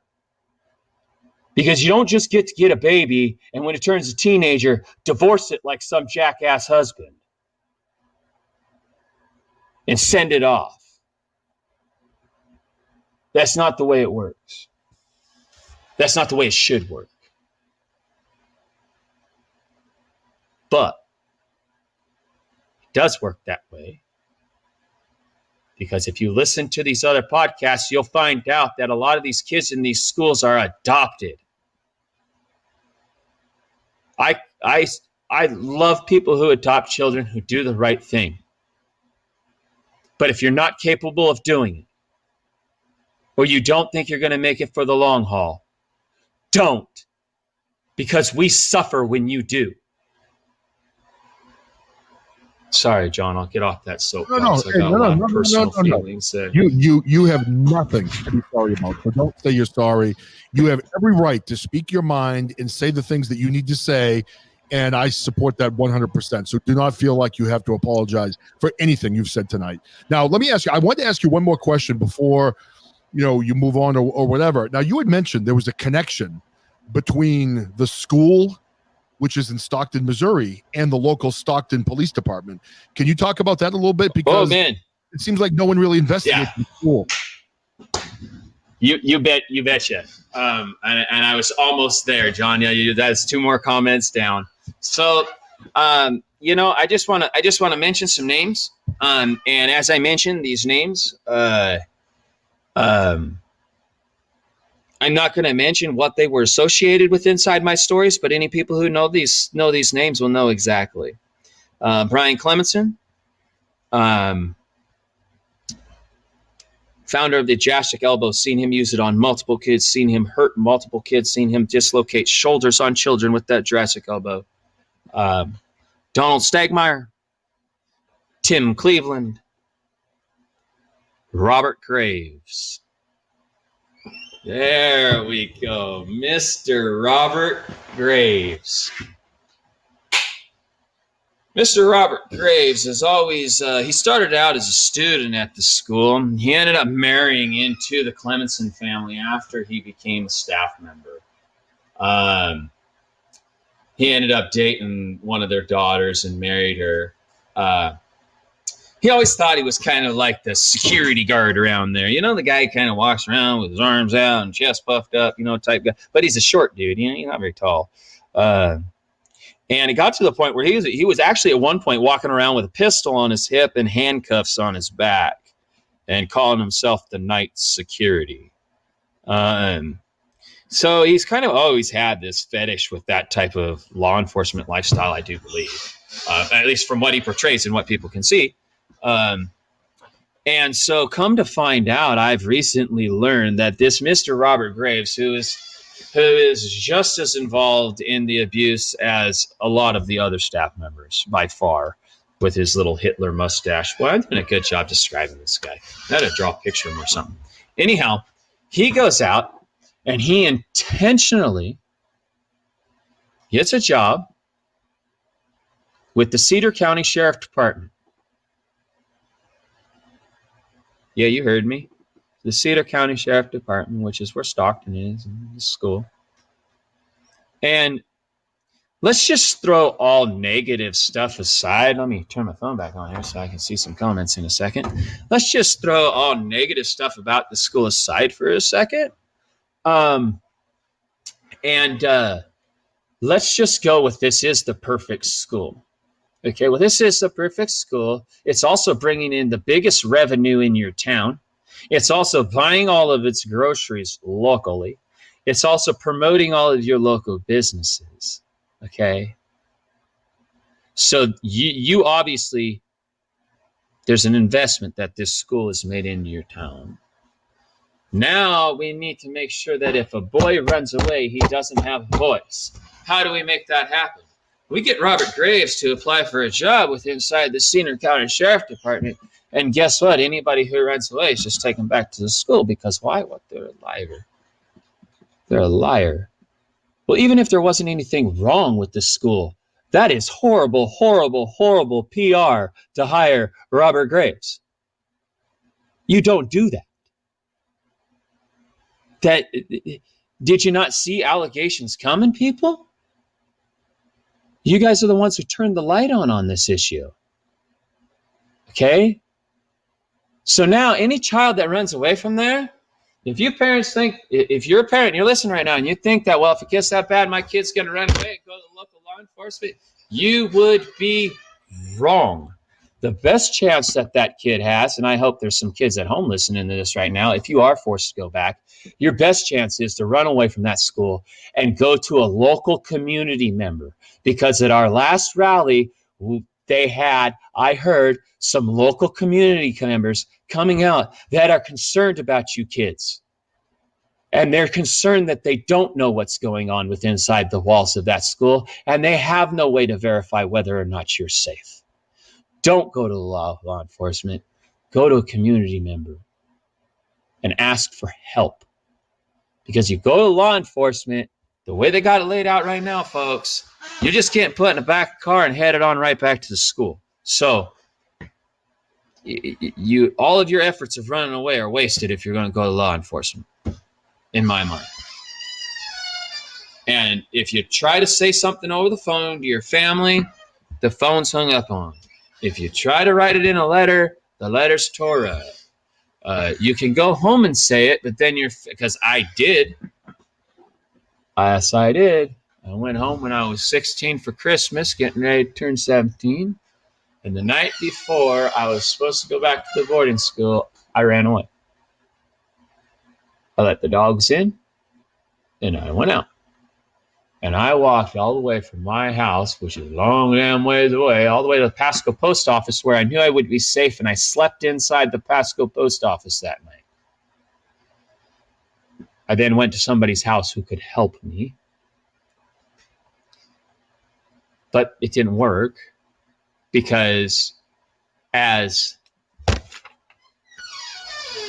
Colton is going to tell you, he got to tell you, when you speak out and you're at home, you're just the child crying wolf. That's what you are. So, you know, they're going to send you back anyway. So really, these kids have nobody, people. Hey, Chris.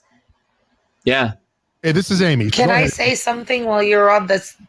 This is Amy. Can I say something while you're on the subject of the sheriff's department?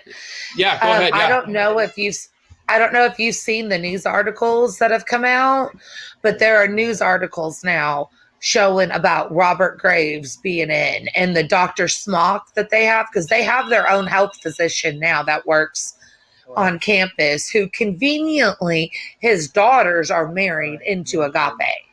Oh, yeah. So any abuse that goes on, they're not going to send them out to a doctor. Come on, people. How inside do we got to get?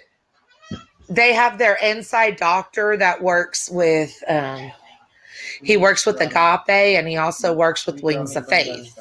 And we are, I should send you, John said he's going to give you my number, but I can send you the articles where we have outlined exactly how deep this goes and the different people in the sheriff's department. I know Sandoval's another one. Oh, Julio. Yep, Sandoval. Yep, he's another one for the sheriff's department. Another staff member at the boarding school. He also helps with the escort services. I do that anyway. Oh, really? But even more. Yeah, because now they have people that will literally kidnap your child in the middle of the night, wake them up, rip them out of bed, zip tie their hands behind their backs, put a hood over their head, and escort them to these schools. Oh, yes. Oh, yes. Oh, yeah. Yeah, I knew about that. I've been on some of those trips where we've went and retrieved boys from the airport. And oh, yeah, slammed on the floor right there in the airport. Just get off a plane. All to find out they're going to put some zip ties on your hands and take you. You think you're going to some summer camp. Summer camp, my ass, folks. Yeah, I was tricked into going. But like a lot of things you've touched on, I'm like, it breaks my heart because you don't have to name the staff member, and I know who you're talking about. Yeah. Yeah. So somebody stand up and try to say I'm lying, because I'm waiting for that. Because these stories I've told you, I don't give a shit how wild of imagination you got. You don't just come up with them. No, and at the ages we were, there's not even movies that come up with the crazy shit that we went through. No. Yeah. Yeah, because if they did make a movie about it, it would be totally taboo and it probably would not air. Yeah. I just wanted to jump in while you were on that with Robert Graves, because what I understand now is he is one of the ones that's taken into the rooms when social services comes and talks to the students. Robert Graves is now in the room with them. Nobody's going to talk with him in there. No, and they're not supposed to be intimidated that the husband of one of their daughters is standing in the room, and they know if they say anything bad, it's going straight back to the arm. Yeah, of course the kid can't speak freely. Yes. Oh, why? Because he's wearing a sheriff's badge, he's good to go? I'm all for law enforcement. I've got family that's law enforcement, but I'm not for corrupt law enforcement. No, he's the one helping shove these open cases of abuse, because people have been going and leaving the school and going to the police departments and telling them the things that are going on. And it just gets shoved under the prosecutor's desks. I mean, I don't know how many years of it we have found. I was one that was at the rally. It meant everything in the world to me to be at Agape with my sign and them try to run us over and get it caught on camera. Yeah. Because, and it terrifies me that Brian is taking over. Utterly terrifies me. Yeah, I lived with Brian and Kirsty for a little bit. So I'm not trying to take away from your story. I just want you to know, like, hey, I'm going to mute myself again in a second. But I just wanted you to know we have people digging and exposing. There's going to be a ton of stories that is coming out about Agape. And I don't know if you've heard of it. Like, Jon does an amazing job with the podcast, but there's also Hammer Podcast that he does video podcasts, and he's got, I swear, every couple days he's got a new Agape guy on there. Cool. I'm gonna look into that. Yeah, Hammer Podcast. I just wrote that down. Yep. So he's doing a nice job. You said you lived with Brian and Kirsty for a while. So how was it living with the big-headed, puffed-out chest, egotistical, small-dicked prick? It was hell. We had the same cereal with the bugs. Yes. Because the people, see, when the girls' school started, they actually had some of us living with staff. Like, you mentioned Tim Cleveland, and I remember meeting him one time going, something's off with this guy. You bet your ass. Something seriously wrong. And I lived with the Clevelands, and when more girls started coming, they moved us over to the Trinity house with Brian and Kirsty.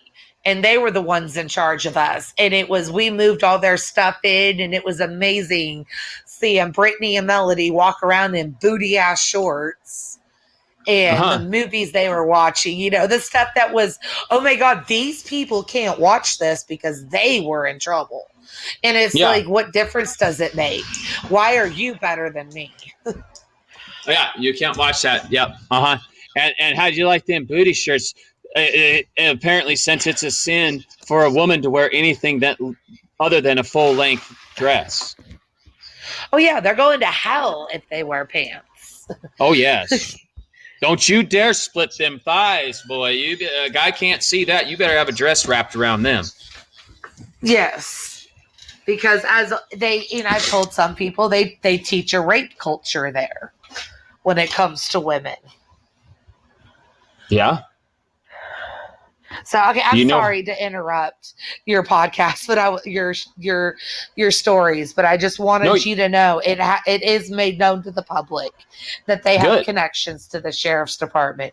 We're working on finding out exactly how deep those connections go. And I encourage everybody in the Stockton, Missouri area, if a child shows up at your door, please do not take them to the police department. Call CPS. Do not. Call the FBI. Call whoever you need to call. Hide that child under a bed until somebody gets there who can actually help that child. Do not call the local police department. 9 times out of 10, if you call the local police department, they're going to return them back there, and they're going to be in the restraint room. They are going to be beat the shit out of. So please, help these boys. But and just to finish up here real quick, because I think you guys will really appreciate this, Amy. So you got no one to talk to while you're there. Everything is monitored. And last but not least, I've talked about the police department. I've talked about some staff members. Scott Dumar's another one. Hey, I remember him. I married Shelby Cleveland. Dumbass. Yeah. But that is another case of the classic cult world, because Scott Dumar started as a student, just like Robert Graves. He then became a staff member. Now he's married another staff member's daughter. You see where this goes? It's like they tried to keep it in the. They tried to keep it in the family so much it's almost borderline incestuous. It's like some sort of word of faith incest or some shit. I don't know. But anyhow, this is the part you're gonna like, because this is the part that I'm gonna laugh at when it happens. All right. What do they always preach to us? They always preach to us that something to the effect of the love of money is the root of all evil. Really? Because you're collecting thousands upon thousands upon thousands of dollars in tuition, and you're feeding children cereal with bugs in it, curdled milk, shitty chicken. I didn't eat a tater tot for 5 years after I left that damn school, and I sure as hell didn't have any cream of mushroom soup. Okay? So, what were you spending the money on? The next one. What? Be sure your sins will find you out. It might be 20 years later, Brian, but we're coming for you, buddy. Yeah. We are coming with a vengeance. And we're going to come for any other school, too, that we find out there's abuse at, because our group will only continue to grow, and these schools will only continue to be shut down with our support. And so we're not going to stop. And the last but not least, and then I want to hear what you got to say about this, man. Amy, I want to hear the pearly gates. You're going to answer for everything you've done before you go through them pearly gates. Well, let me tell you something, Brian Clemson. If you died today and I died to the pearly gates. If he died today and I died 20 years from now, he would still be standing there answering for shit he's done. Is he the one? So it's going to be a long line at the pearly gates. Amy, is he the one that was in the truck that day at the rally? No, he was not. Who now, was that? We just had Emily join the panel also. She's a friend of Amy's, so we're going to let her speak as well once Christopher's done. So we've got as well. No, it's okay. It's all right. You know what? I'm pretty much done, because I don't know how much more I can do. But I think my point has been made. And I'm open for any questions that you guys want to ask me. I'm going to stay online here. And we've got a couple other guests coming on to share some stories. So I'm good, John. I feel like I got it out there for the most part. Because I think we'll have some people with questions. So hang out, and you did a great job. So you really did. You did very well. You told the story, and you got it out there. So you did exactly what you wanted to do, I think. Yeah. Hey, you did great, Chris. I mean, you had me crying over here, because I remember, I was the first girl. I lived with the Clevelands, so I saw what they did to y'all for like a week before anybody else came and took over. And I remember all the restraints. I can remember guys' names because they were the ones getting restrained all the time, or the extra workouts and the being put in Browntown. In the school that I went to the sister school. They adopted Agape stuff so much that when a girl had to be restrained at Wings of Faith, they would call Agape staff over to help. Can you turn your husband off for me? Can we play the Xbox? That's just disgusting. That's just. And this school, the girls' school, has been in 5 different states. And every time they move, they change their name. And may I say, please, I appreciate you saying that I had you in tears. But please, people, I appreciate that. And I appreciate all the love you're sending and all of that. But don't be in tears for me. Stop and think about the boys that are there right now. Waste your tears on them. I think what And really let's band makes together me and tears help them. is that I got Well, out in that's what had us 1985 from Bethesda, and the fact that there's more survivors even today, that's what makes me cry. It should have stopped when Bethesda was closed in 86.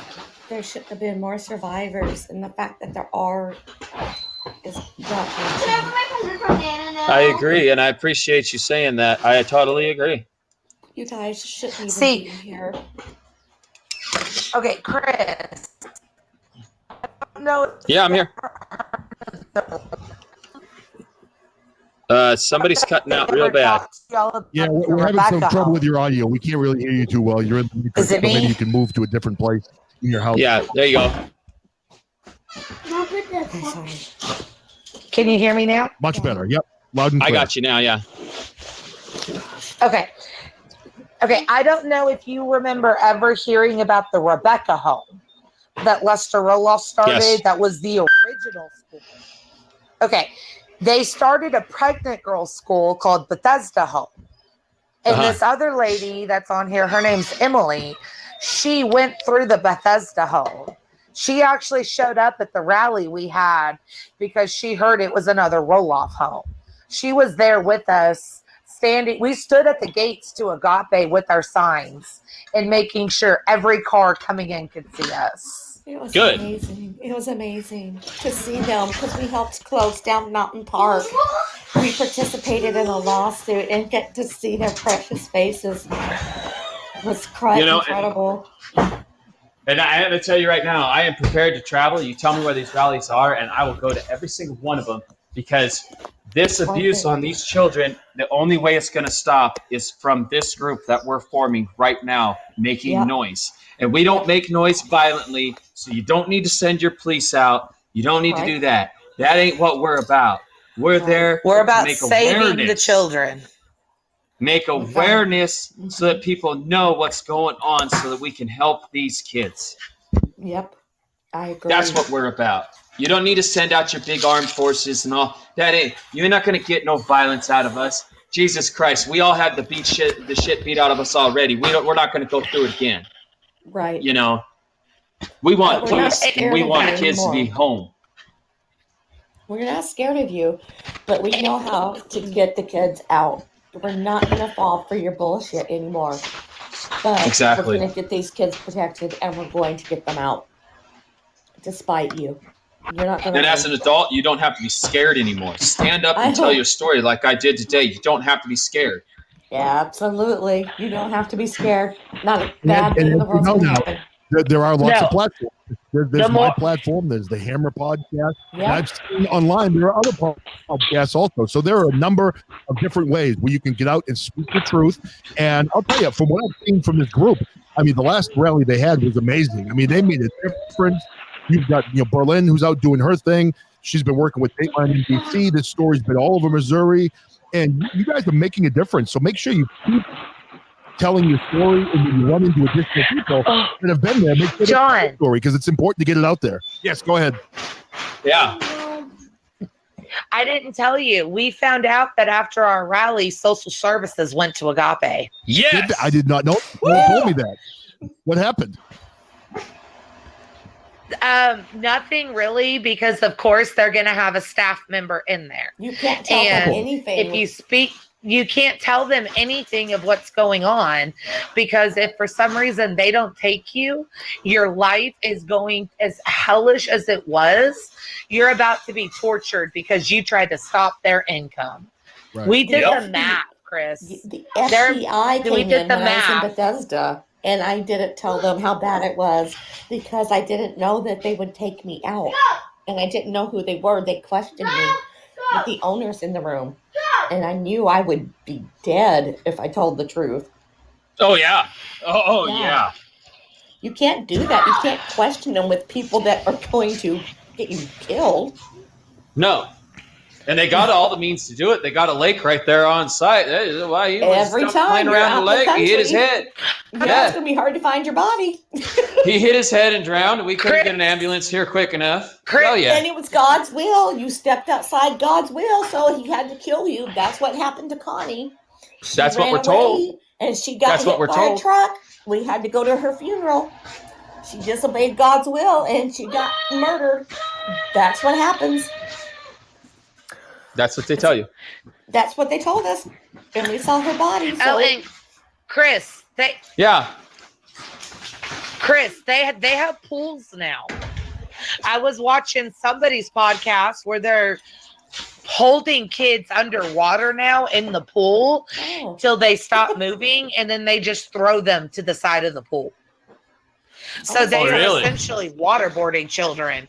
Yes, I mean, these schools, and it may be an exaggeration to some, but they literally treated us like prisoners of war. They did. We couldn't have a thought. We couldn't move. We couldn't wear what we wanted. We couldn't eat what we wanted. We couldn't call home, watch TV, call home. We couldn't talk to anybody. We couldn't do anything that wasn't controlled. And like you mentioned earlier, and like you mentioned earlier about ripping you off the meds. Yeah. What meds? Yeah. That's my biggest fight with these schools, besides the cult mentality, besides the abuse, is the fact there's 150 students there. Yeah. And how many of those, 90% of those students are adopted. And then they've come in with trauma. They're not allowed to process any of the trauma. They have to block it off and be like, oh, well, God healed me from it. No, bitch.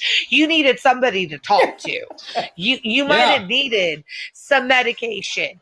There is such thing as mental illness, and to turn around and take these kids, put them in this kind of prison, and then take them off all their medications. Of course they're going to act out.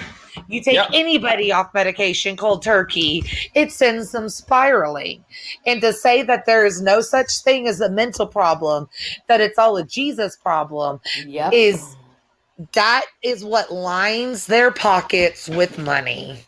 And you know what they did in the first 3 days? They took my medication away from me, and then 3 days later started testing me for school and couldn't understand why I wasn't getting above a 4th grade level. Hello. Well, hello. I just got to They're supposed to act like they weren't pregnant or they didn't have a baby just taken away. They had to pretend like it didn't happen. Oh, John, Emily's school took pregnant girls, and they took the babies and sold them. And would drug the girls they would drug the girls and try to convince them that they never even had a child. Now, what's the name of your school? The babies would be handed over in the Kmart parking lot. Oh, my God. And no records. Mommies are trying to find their babies, and babies are trying to find their mamas, and there's no paperwork. Oh, my God. Now, what school is this? So it's been kind of difficult for a lot of the ladies. Not all of our girls were pregnant, but the ones that were, are still quite traumatized. Right. Wow. And would love to find their kiddos. There's still women out there looking for their children. And like I've told you, John, I've been to several different schools. The people that ran her school, after the FBI raided them, they ended up moving to Missouri to start my school. Which is why we were active in the lawsuit. And Missouri won't cross the line of church and state. Yeah, Missouri is a safe haven for these places. Because they don't cross the line of church and state. Right. Yeah, but not for too much longer. There's bills being introduced. And that's what I've heard. We have legislative attention now. Yep, that's what I've heard. So, and that makes me really, really excited. I'm kind of here, excited to see what Eric has to say about my interview today here at the end. He always has interesting comments. Yes, he does. Now, I kind of enjoy his comments. Now, Amy and Emily, I got to ask you, what was the name of Emily's school? What was the name of that school that was taking Home for Girls? Amy, can you type that down in the box down there in the bottom? I mean, is this open? Yeah, I'll do it right now. Closed. Okay. It's closed. The FBI raided it and shut it down. But In three 86. families from there moved to Missouri and started Mountain Park. Mountain Park got shut down amazingly, there was a murder there, and it took 10 years to shut them down. And the only way they got shut down is because they got caught drugging us with Thorazine. Yeah. And all the lawsuits, and they drugged the girls at Bethesda home. They drugged the girls at Rebecca home, and they got caught. And so all these lawsuits started piling in, and they couldn't afford to keep the doors open. So they shut the doors. And that's how I got into Agape. Well, I'll tell you, because Chris, it amazes me how deep, this stuff goes, and how many schools have done this over the years and are still doing it. And I'm hoping that all of you continue to go after these schools and do what you can to shut as many of them down, because this is 2021. These things should not be happening, and it's disgusting to see the children are being abused in this manner, and it's still happening today. It's just awful, and it just is astounding to me that it's going on today in this world. It's absolutely and they're horrible. proud about it. They take pride when the state comes in. They're like, we're doing God's will. God's just testing us. We're being persecuted because we're Christians. The evil state is coming in. It's proof that we're godly. And look how much we're prospering. We have huge homes and all this crap because Jesus is blessing us. No, because you use children to build that. It's just garbage. Garbage. Well, I'll tell you, we've been on for about 2 hours. Chris, you have, I don't want to have you miss anything that you wanted to say. Do you have anything else that you need to say that you want to get out there? Do you want to close it out by saying something? Aimee and Emily, you can still speak as well, but I want to make sure you get everything out that you came on to say tonight. The last thing I want to say is, as time goes on, I'm sure my mind will come up with more stories. When I actually started sitting down and writing this, I ended up with 4 pages I read you guys today of topics and it wasn't even I didn't write down everything I said. It was just bullet points of what I was going to say. And these memories, they're there and they're coming back. And thank you for the support, people. Thank you for tuning in. Thank you for listening. And a special thanks out to my biological family on my father's side for all their support that they've given me over the last year. So thank you guys. And that's about all I got, Ron. But I do want to stay on and listen to the rest of the conversations. Right, my brother, I appreciate you coming on. You did a great job. And it is a nice story to hear that you've reconnected with your biological family on your father's side. Unfortunately, you weren't able to connect with your dad, but it sounds like they've been very supportive, and it sounds like they're good people. So I'm very happy you've been able to do that. So congratulations on that. And, I'll keep doing, what I do. If you come up with more things down the road that you'd like to talk about, you got my number, you've got my email address, we'll get you back on again in the future. So, you're welcome, my friend. Aimee and Emily, you guys have anything else you want to talk about, or are you guys good to go? Well, really quick, I wanted to say I am working. We have to get these people out of here. We have to close them down. I got out in 85, and it's 2021. I'm 86, so you and I are the same age. Oh, great. We're too old for this to still be going on. Well, that's why we need to stop this. Because I don't know how to do it. I'm a borderline boomer, so I got to figure that out. It's time to get over this already. Please stop torturing the children. Right. Yeah. It's ridiculous. We don't want more kids to turn out like me. Just stop. Just let it go already. I have a t-shirt that says, "Hang on, help is coming," and that's what's happening. Tell them, Aimee. Get them. We have built a foundation now of a network of survivors to where when these kids come out of these schools, it's easy to find us now. All you got to do is look up Agape, and these groups will come up. And we are there. Like, I wish we'd had these groups when I got out, because I was left homeless when I got out.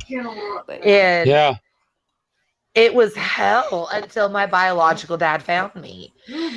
And I just want anybody listening to know, no matter what, nobody can ever silence us again. Chris, you mentioned wristbands. I was on wristband for almost a year. Kids on wristbands so long, the red wristband permanently stained their wrist. Like 3 months later, their wrist is still stained. They changed it to white wristbands. Oh, did they? Yeah, probably because of the damn staining. They used to be red, and I shit you not, someone would get up and talking, their wrist was still red like 3 months later. We had Hey, one. Chris, you did an amazing job, because I could hear how hard it was for you to talk about. And all I wanted to do was just come hug you, because I know there's some stories I've talked about on here that it's so hard to admit that the shit really happened. Because honestly, all this stuff sounds like something out of a horror movie. But And it's who do you real. talk I to? made a Who do you I have talk other to? survivors. Unless people like me and you have each other's phone numbers and can communicate with each other, who do we talk to? Well, since 2001, I've had my Bethesda Girls group on Yahoo, but then it's transitioned to Facebook. But that's all we've ever had, because nobody else is going to understand but other survivors. You have to find like-minded people, because the normal world is not going to understand you. No. They don't believe us. They Nope. don't believe something this horrible is happening in America. I was going to tell you, Chris, I have a lot of survivors from different schools on my Facebook. And I made a post one day asking for, if you were a TTI survivor, comment here. If you went in the military, comment here. Within 5 hours, I had 45 different schools mentioned. It's awful. Well, I don't have a Facebook, but my wife does. So maybe when I talk to you in person, I'll hook you up with her Facebook. But yeah, I mean, we really are what we have, people, and it's a very special thing. It's a bond that I've never even met you, Amy, but there's a bond there because of what we went through. It's like, I tell people, it's like people that deployed and went through that hell in the military, they bonded in a way. And I'm like, we have that same bond, because we went through so much trauma. Just knowing that somebody else was there and sees it, it's like it takes 50 pounds off. Oh my God, I have somebody I can talk to who's not going to make me feel crazy and not look at me in disbelief. Right. Exactly. Yeah. Somebody that will actually take the time to listen. And who speaks the same language. Yeah. Who understands. I mean, in all honesty, not only are we troubled teen industry survivors, but the troubled teen schools we went through, we are cult survivors. Exactly. And Jon touched on this just very briefly. And one of the things that he touched on is me being a father. And I'm not scared. I'm not afraid to share it. I am scared that the abuse that I suffered will one day I'll snap and do something to one of my kids. And let me tell you a story real quick. And this is why, because I know a guy, and I don't want to use his name, but I know a guy. He's a family friend. He was in the military. He got out. He didn't seek the counseling that he needed. He ended up shaking his son at under a year old. He blacked out. He didn't even realize he'd done it. As soon as he realized what he'd done, he took the kid to the hospital. That son of a bitch did a year going through court and then a year in prison, and he doesn't even get to see his kid now till the kid's like over 10 years old. And why? It's because he didn't get any help. Well, what if that's me one day? Yeah. You see my little boy right there in that picture. That's Ranger playing in a fed Xbox. Right. The only thing I have going for me is I've never been a violent person. I've never had that issue. But it doesn't mean that it can't happen. But because you have that fear, it's not going to happen. And I could tell you that from experience because I was so scared to become a mom because I was like, God, all this shit that was done to me, let me use that to be a better mother. My Yes. children know that I was sent to boarding school. They know that I'm trying to shut them down. They're 9, there's an 18-year-old, a 9-year-old, and an 8-year-old.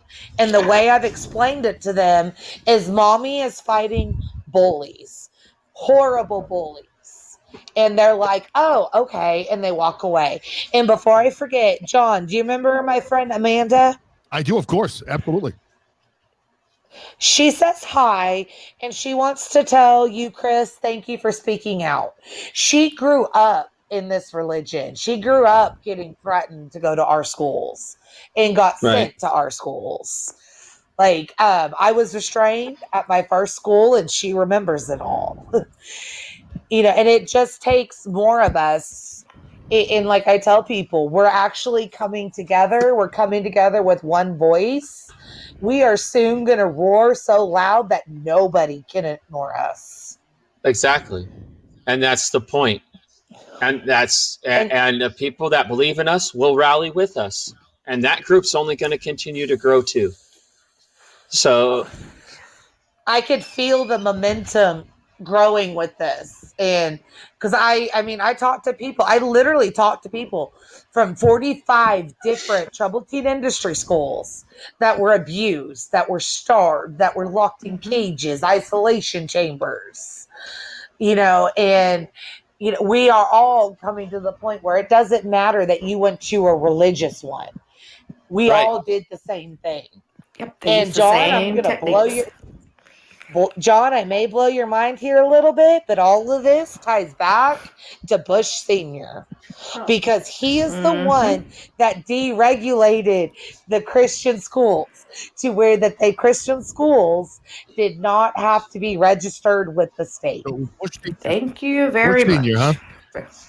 Great job. Yep, bless his little heart. We appreciate that. Great job. Incredible. Well, I got to say, this has been, again, from my perspective, and, honestly, I don't think I've ever talked this little on a podcast. You guys all know me. I generally talk quite a bit. But, what you guys did tonight, you came on again, you spoke from the heart. Your group is growing. It's doing amazing work. And I have no doubt that the more all of you pull together and attack this industry, it's going to stop. And you're going to save thousands of children, thousands from all the abuse. Amen. Just keep up. We certainly hope Be so. relentless. Go after it. We saved 24 August of 2020. Our next is Agape. We got Circle of Hope shut down. All right, we know your game and we know it better because you never broke us completely. Right. Hang on, help's coming. And those boys, if you're listening to this, boys, there's one thing they can't take from you, and that's the music in your soul. Hold on to that. Not ever again. Yep, not ever again. Hold on to that. They can't do anything about what you sing in your head, and music is a very, very, very powerful tool. Indeed. Amen. Indeed. All right. So, I'm not ready to yet. So, Aimee, do you guys have anything else? Are you guys all good? I am all good. I just want to. Okay. Yeah, I just want to say thank you again, John. I have some more people I'm working on getting onto your show, and they're a little scared because they've never talked publicly, Right. and I'm trying to explain to them how freeing it is to get it out there. Yeah, it is. And I'm It like, is. It really go is, look yeah. through his shows. Somebody listening, the responses, John, you've done so much for us out of your own pocket that we can never thank you enough. It's a pleasure to help. And these other people, too, for them, it's got to be the right time for them to obviously tell their story. But if anyone wants to talk to me off the air, then we can talk. You'll have them get in touch with me. You've got my number. We can chat. And, if they want to come on and tell their story, great. And if they don't, maybe someday they'll be ready and maybe they'll never be ready. But I think it does help. Chris, how do you feel tonight now that you were able to get on and tell your story? Do you feel like, because I know you said you were nervous earlier today. How are you feeling now? I'm feeling actually a lot better. I'm feeling like a weight is off my shoulders. Like I've been actually able to tell my story to somebody who's listening, not just somebody this is a kid trying to feel sorry for himself, or this is a man that just needs to get over his shit and move on with life. Let me tell you something, people. It don't work like that. You don't just get over this shit. No. You cannot gaslight us into being normal. Because I feel a lot of that is gaslighting against us. Yeah, the things that happen to you, you're not just going to get over. I mean, you will learn how to live with them, and you'll learn, hopefully, at some point, how to make complete peace with some of the things that happen. But you're never going to get completely over these horrible things that were done to you. So for anyone to say that just doesn't understand or doesn't want to understand, because that's not going to happen. But I think, going out, doing the things you're doing, speaking to people, and then, taking the ball in your own hands and going after these schools and shutting them down. I mean, go to that rally, go out there and let them know you're not afraid of them. You're not afraid, and you're going to do what you can to draw attention to them and to let everybody know what happened. Because from my perspective, I had no idea. I had no idea these type of schools existed. I had no idea this type of abuse was still happening today. I feel awful for not knowing, but I'm so happy that my daughter saw that TikTok video that Amanda had done, put me and Amanda together, and I've been able to help in my small way to do what I can do to help all of you, get together. So it's been my pleasure to get to know all of you, and who knows, hopefully Caitlin and I maybe can make one of the rallies and get out to Agape next time it happens, and maybe meet all of you in person. Oh, that'd be great. That'd be so I plan on being on one. Can someone please fill me in on the one coming up in May? I will. We'll make sure you get that information. It's May 5th. Please. Yeah, it's May 15th. It's May 15th. It's in Coyote, Wyoming, and it's actually protesting 3 different schools in Wyoming. That's the central point of all the schools. Nice. Yeah, let's do it. Awesome. John, you need me to buy you a plane ticket? You can bring your whole damn show, John. We'll do a live one right there. maybe some of you young people show me how to do video. Of course, I've been told I've got a face for radio, so I don't want people to see me. So I might be better off behind just the microphone. But no, I would really like to come out, and hopefully if we do, we can bring my daughter also, because she was the one that put me together with all of you, and I'm so happy that I've been able to meet all of you. You're all heroes. You're all amazing. To be honest, John, you can't come without her. I agree. Like, you just can't do it. I agree. I want to hug her neck and tell her thank you. I know. She is awesome. She's my little hero. She really is. She's 15 years old and very, very smart young lady. One of the smartest people I know, and she's going to change this world when she gets the opportunity. Good for her. All right, everybody. Well, listen, I guess, we've talked for over 2 hours. It seems like it's been 20 minutes. I want to thank everybody in the live that came in, and for all the people that are out there and are going to hear the show on the different platforms that I publish. Again, some of the things that were said here, do your own research. Figure out what's going on in your community. If you have the pool in your area. Molly, Fiona. It's like my house with dogs. My house is let me just get you guys real quick. So if you're out there and you have schools in your community where you are suspecting things are going on, look into it. Look into it. If you went to Agape, if you went to another Christian boarding school or any boarding school where these type of things happen, reach out, go onto social media. There's chances are there are probably Facebook groups and different groups that can help you meet other survivors from your school.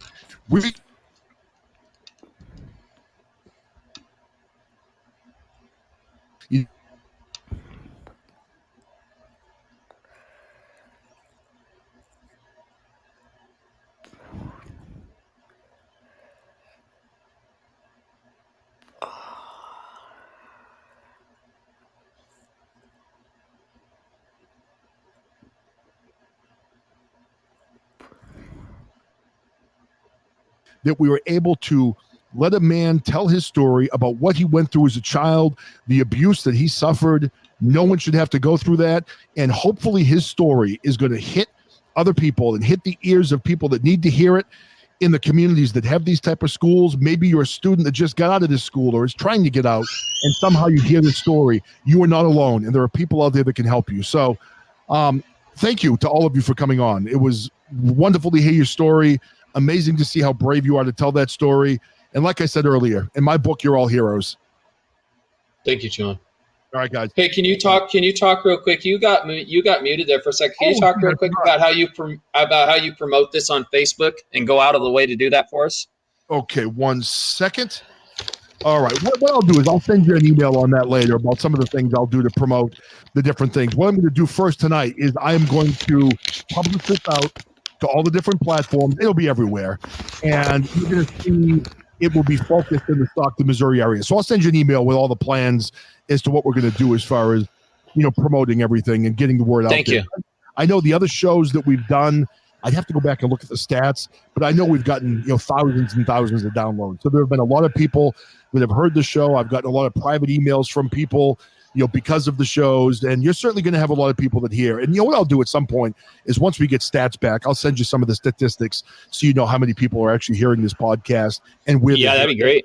Yeah, that'd be great. And also, if I miss any questions, John, please email those to me, and I'll answer them back through you, and then we can get them out on the air later. But I don't want to miss anybody's questions either, because I feel those are important. Right. Yeah, I was looking through. I think that we got through a lot of things. I didn't see too many questions.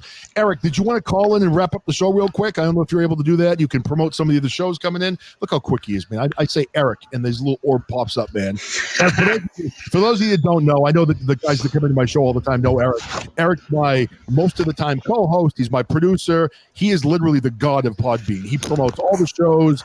And the VOP Empire as well. And the VOP Empire as well. So, Eric, why don't you let us know what's happening? Well, I'm going to say to the friends of the Jon DiVito Show and other great podcast friends of ours, and including over on VOP Empire, if you haven't already done so, please sign up for Parler, MeWe, and Gab today, especially in this world where Twitter, Facebook, and TikTok is censoring people left and right. And it would be a wise choice and a great New Year's resolution. And be sure to come back and check out our podcast friends like the Ralph Williams podcast, weekday mornings at 6 a.m. Eastern Time. The Chit Chat with the Old Man, weekdays at 10 a.m. Eastern Time, as well as other podcast friends like The Wolf's Real Talk Radio and Cummings' Culture and other VOP friends. And, of course, The Slightly Serious Show, weeknights at 6:30 p.m. Pacific Time. That's 9:30 p.m. Eastern. Trice Talk on Sundays, Wednesdays, and Fridays at 11 p.m. Eastern, as well as The Old Man's Friday nights, Sunday morning, and Sunday afternoon music shows, and Lyrical Laxatives on the weekends. And we want to send our thoughts and prayers to our good friend Dennis Lee of the Tall Tales in the Rabbit Hole and Trice Talk podcast, who recently tested positive for COVID. Dennis, if you are listening to this, please remember Jon DiVito and Dr. Cheryl DeVito will be saying a prayer for you, and along with other podcast friends. Prayers, Dennis, my friend. I hope you're feeling better. And then, of course, also check out other great podcast friends like Lara from Communication Station, as well as Lady Me from the A Day in the Life of Me podcast, as well as Robert from the Mr. Clean Music Show and his brother, the Music Man Show. And this Sunday afternoon at 2 p.m. Eastern Time on VOPUSARadio.com and Twitch, Dan has a January 5th and January 6th video montage special that you can't and don't want to miss. So, and keep it right here for Jon DiVito to come back with some more good shows, including on Wednesday his latest Get to Know Your Podcaster interview. He will be interviewing Brian and Rebecca from the Planet ADHD podcast, and we're hoping to get more Get to Know Your Podcaster interviews lined up as well. And hopefully you, John, or our friend Cummings might be looking to interview an awesome TikTok star and more future shows. That'd be cool. So, all right, everybody. Hey, I'm going to wrap it up. Thank you for joining. Love you and God bless you, and enjoy your weekend, ladies and gentlemen. Thank you, everybody. Now we're going to go to my awesome new exit music. So here we go. All right. I love you all. Take care and have a great night. Wait. What do you have to say? Go ahead. I took my music off. I just wanted to thank you for giving us an open forum to tell our story, because each time it's a little bit more healing. It is. So thank you for that. I'm glad. Every show's been a little bit different, and I try to get on and just let people tell their story without trying to interrupt too much, because I think it's important to get on and just tell their story in the way they want to tell it. So, every show's been a little bit different, and but this has been a very good show, and I'm very proud that we were able to help you and put this out there. So, thank you, everybody, and have a good night. Okay, take care now. See you next time, everybody.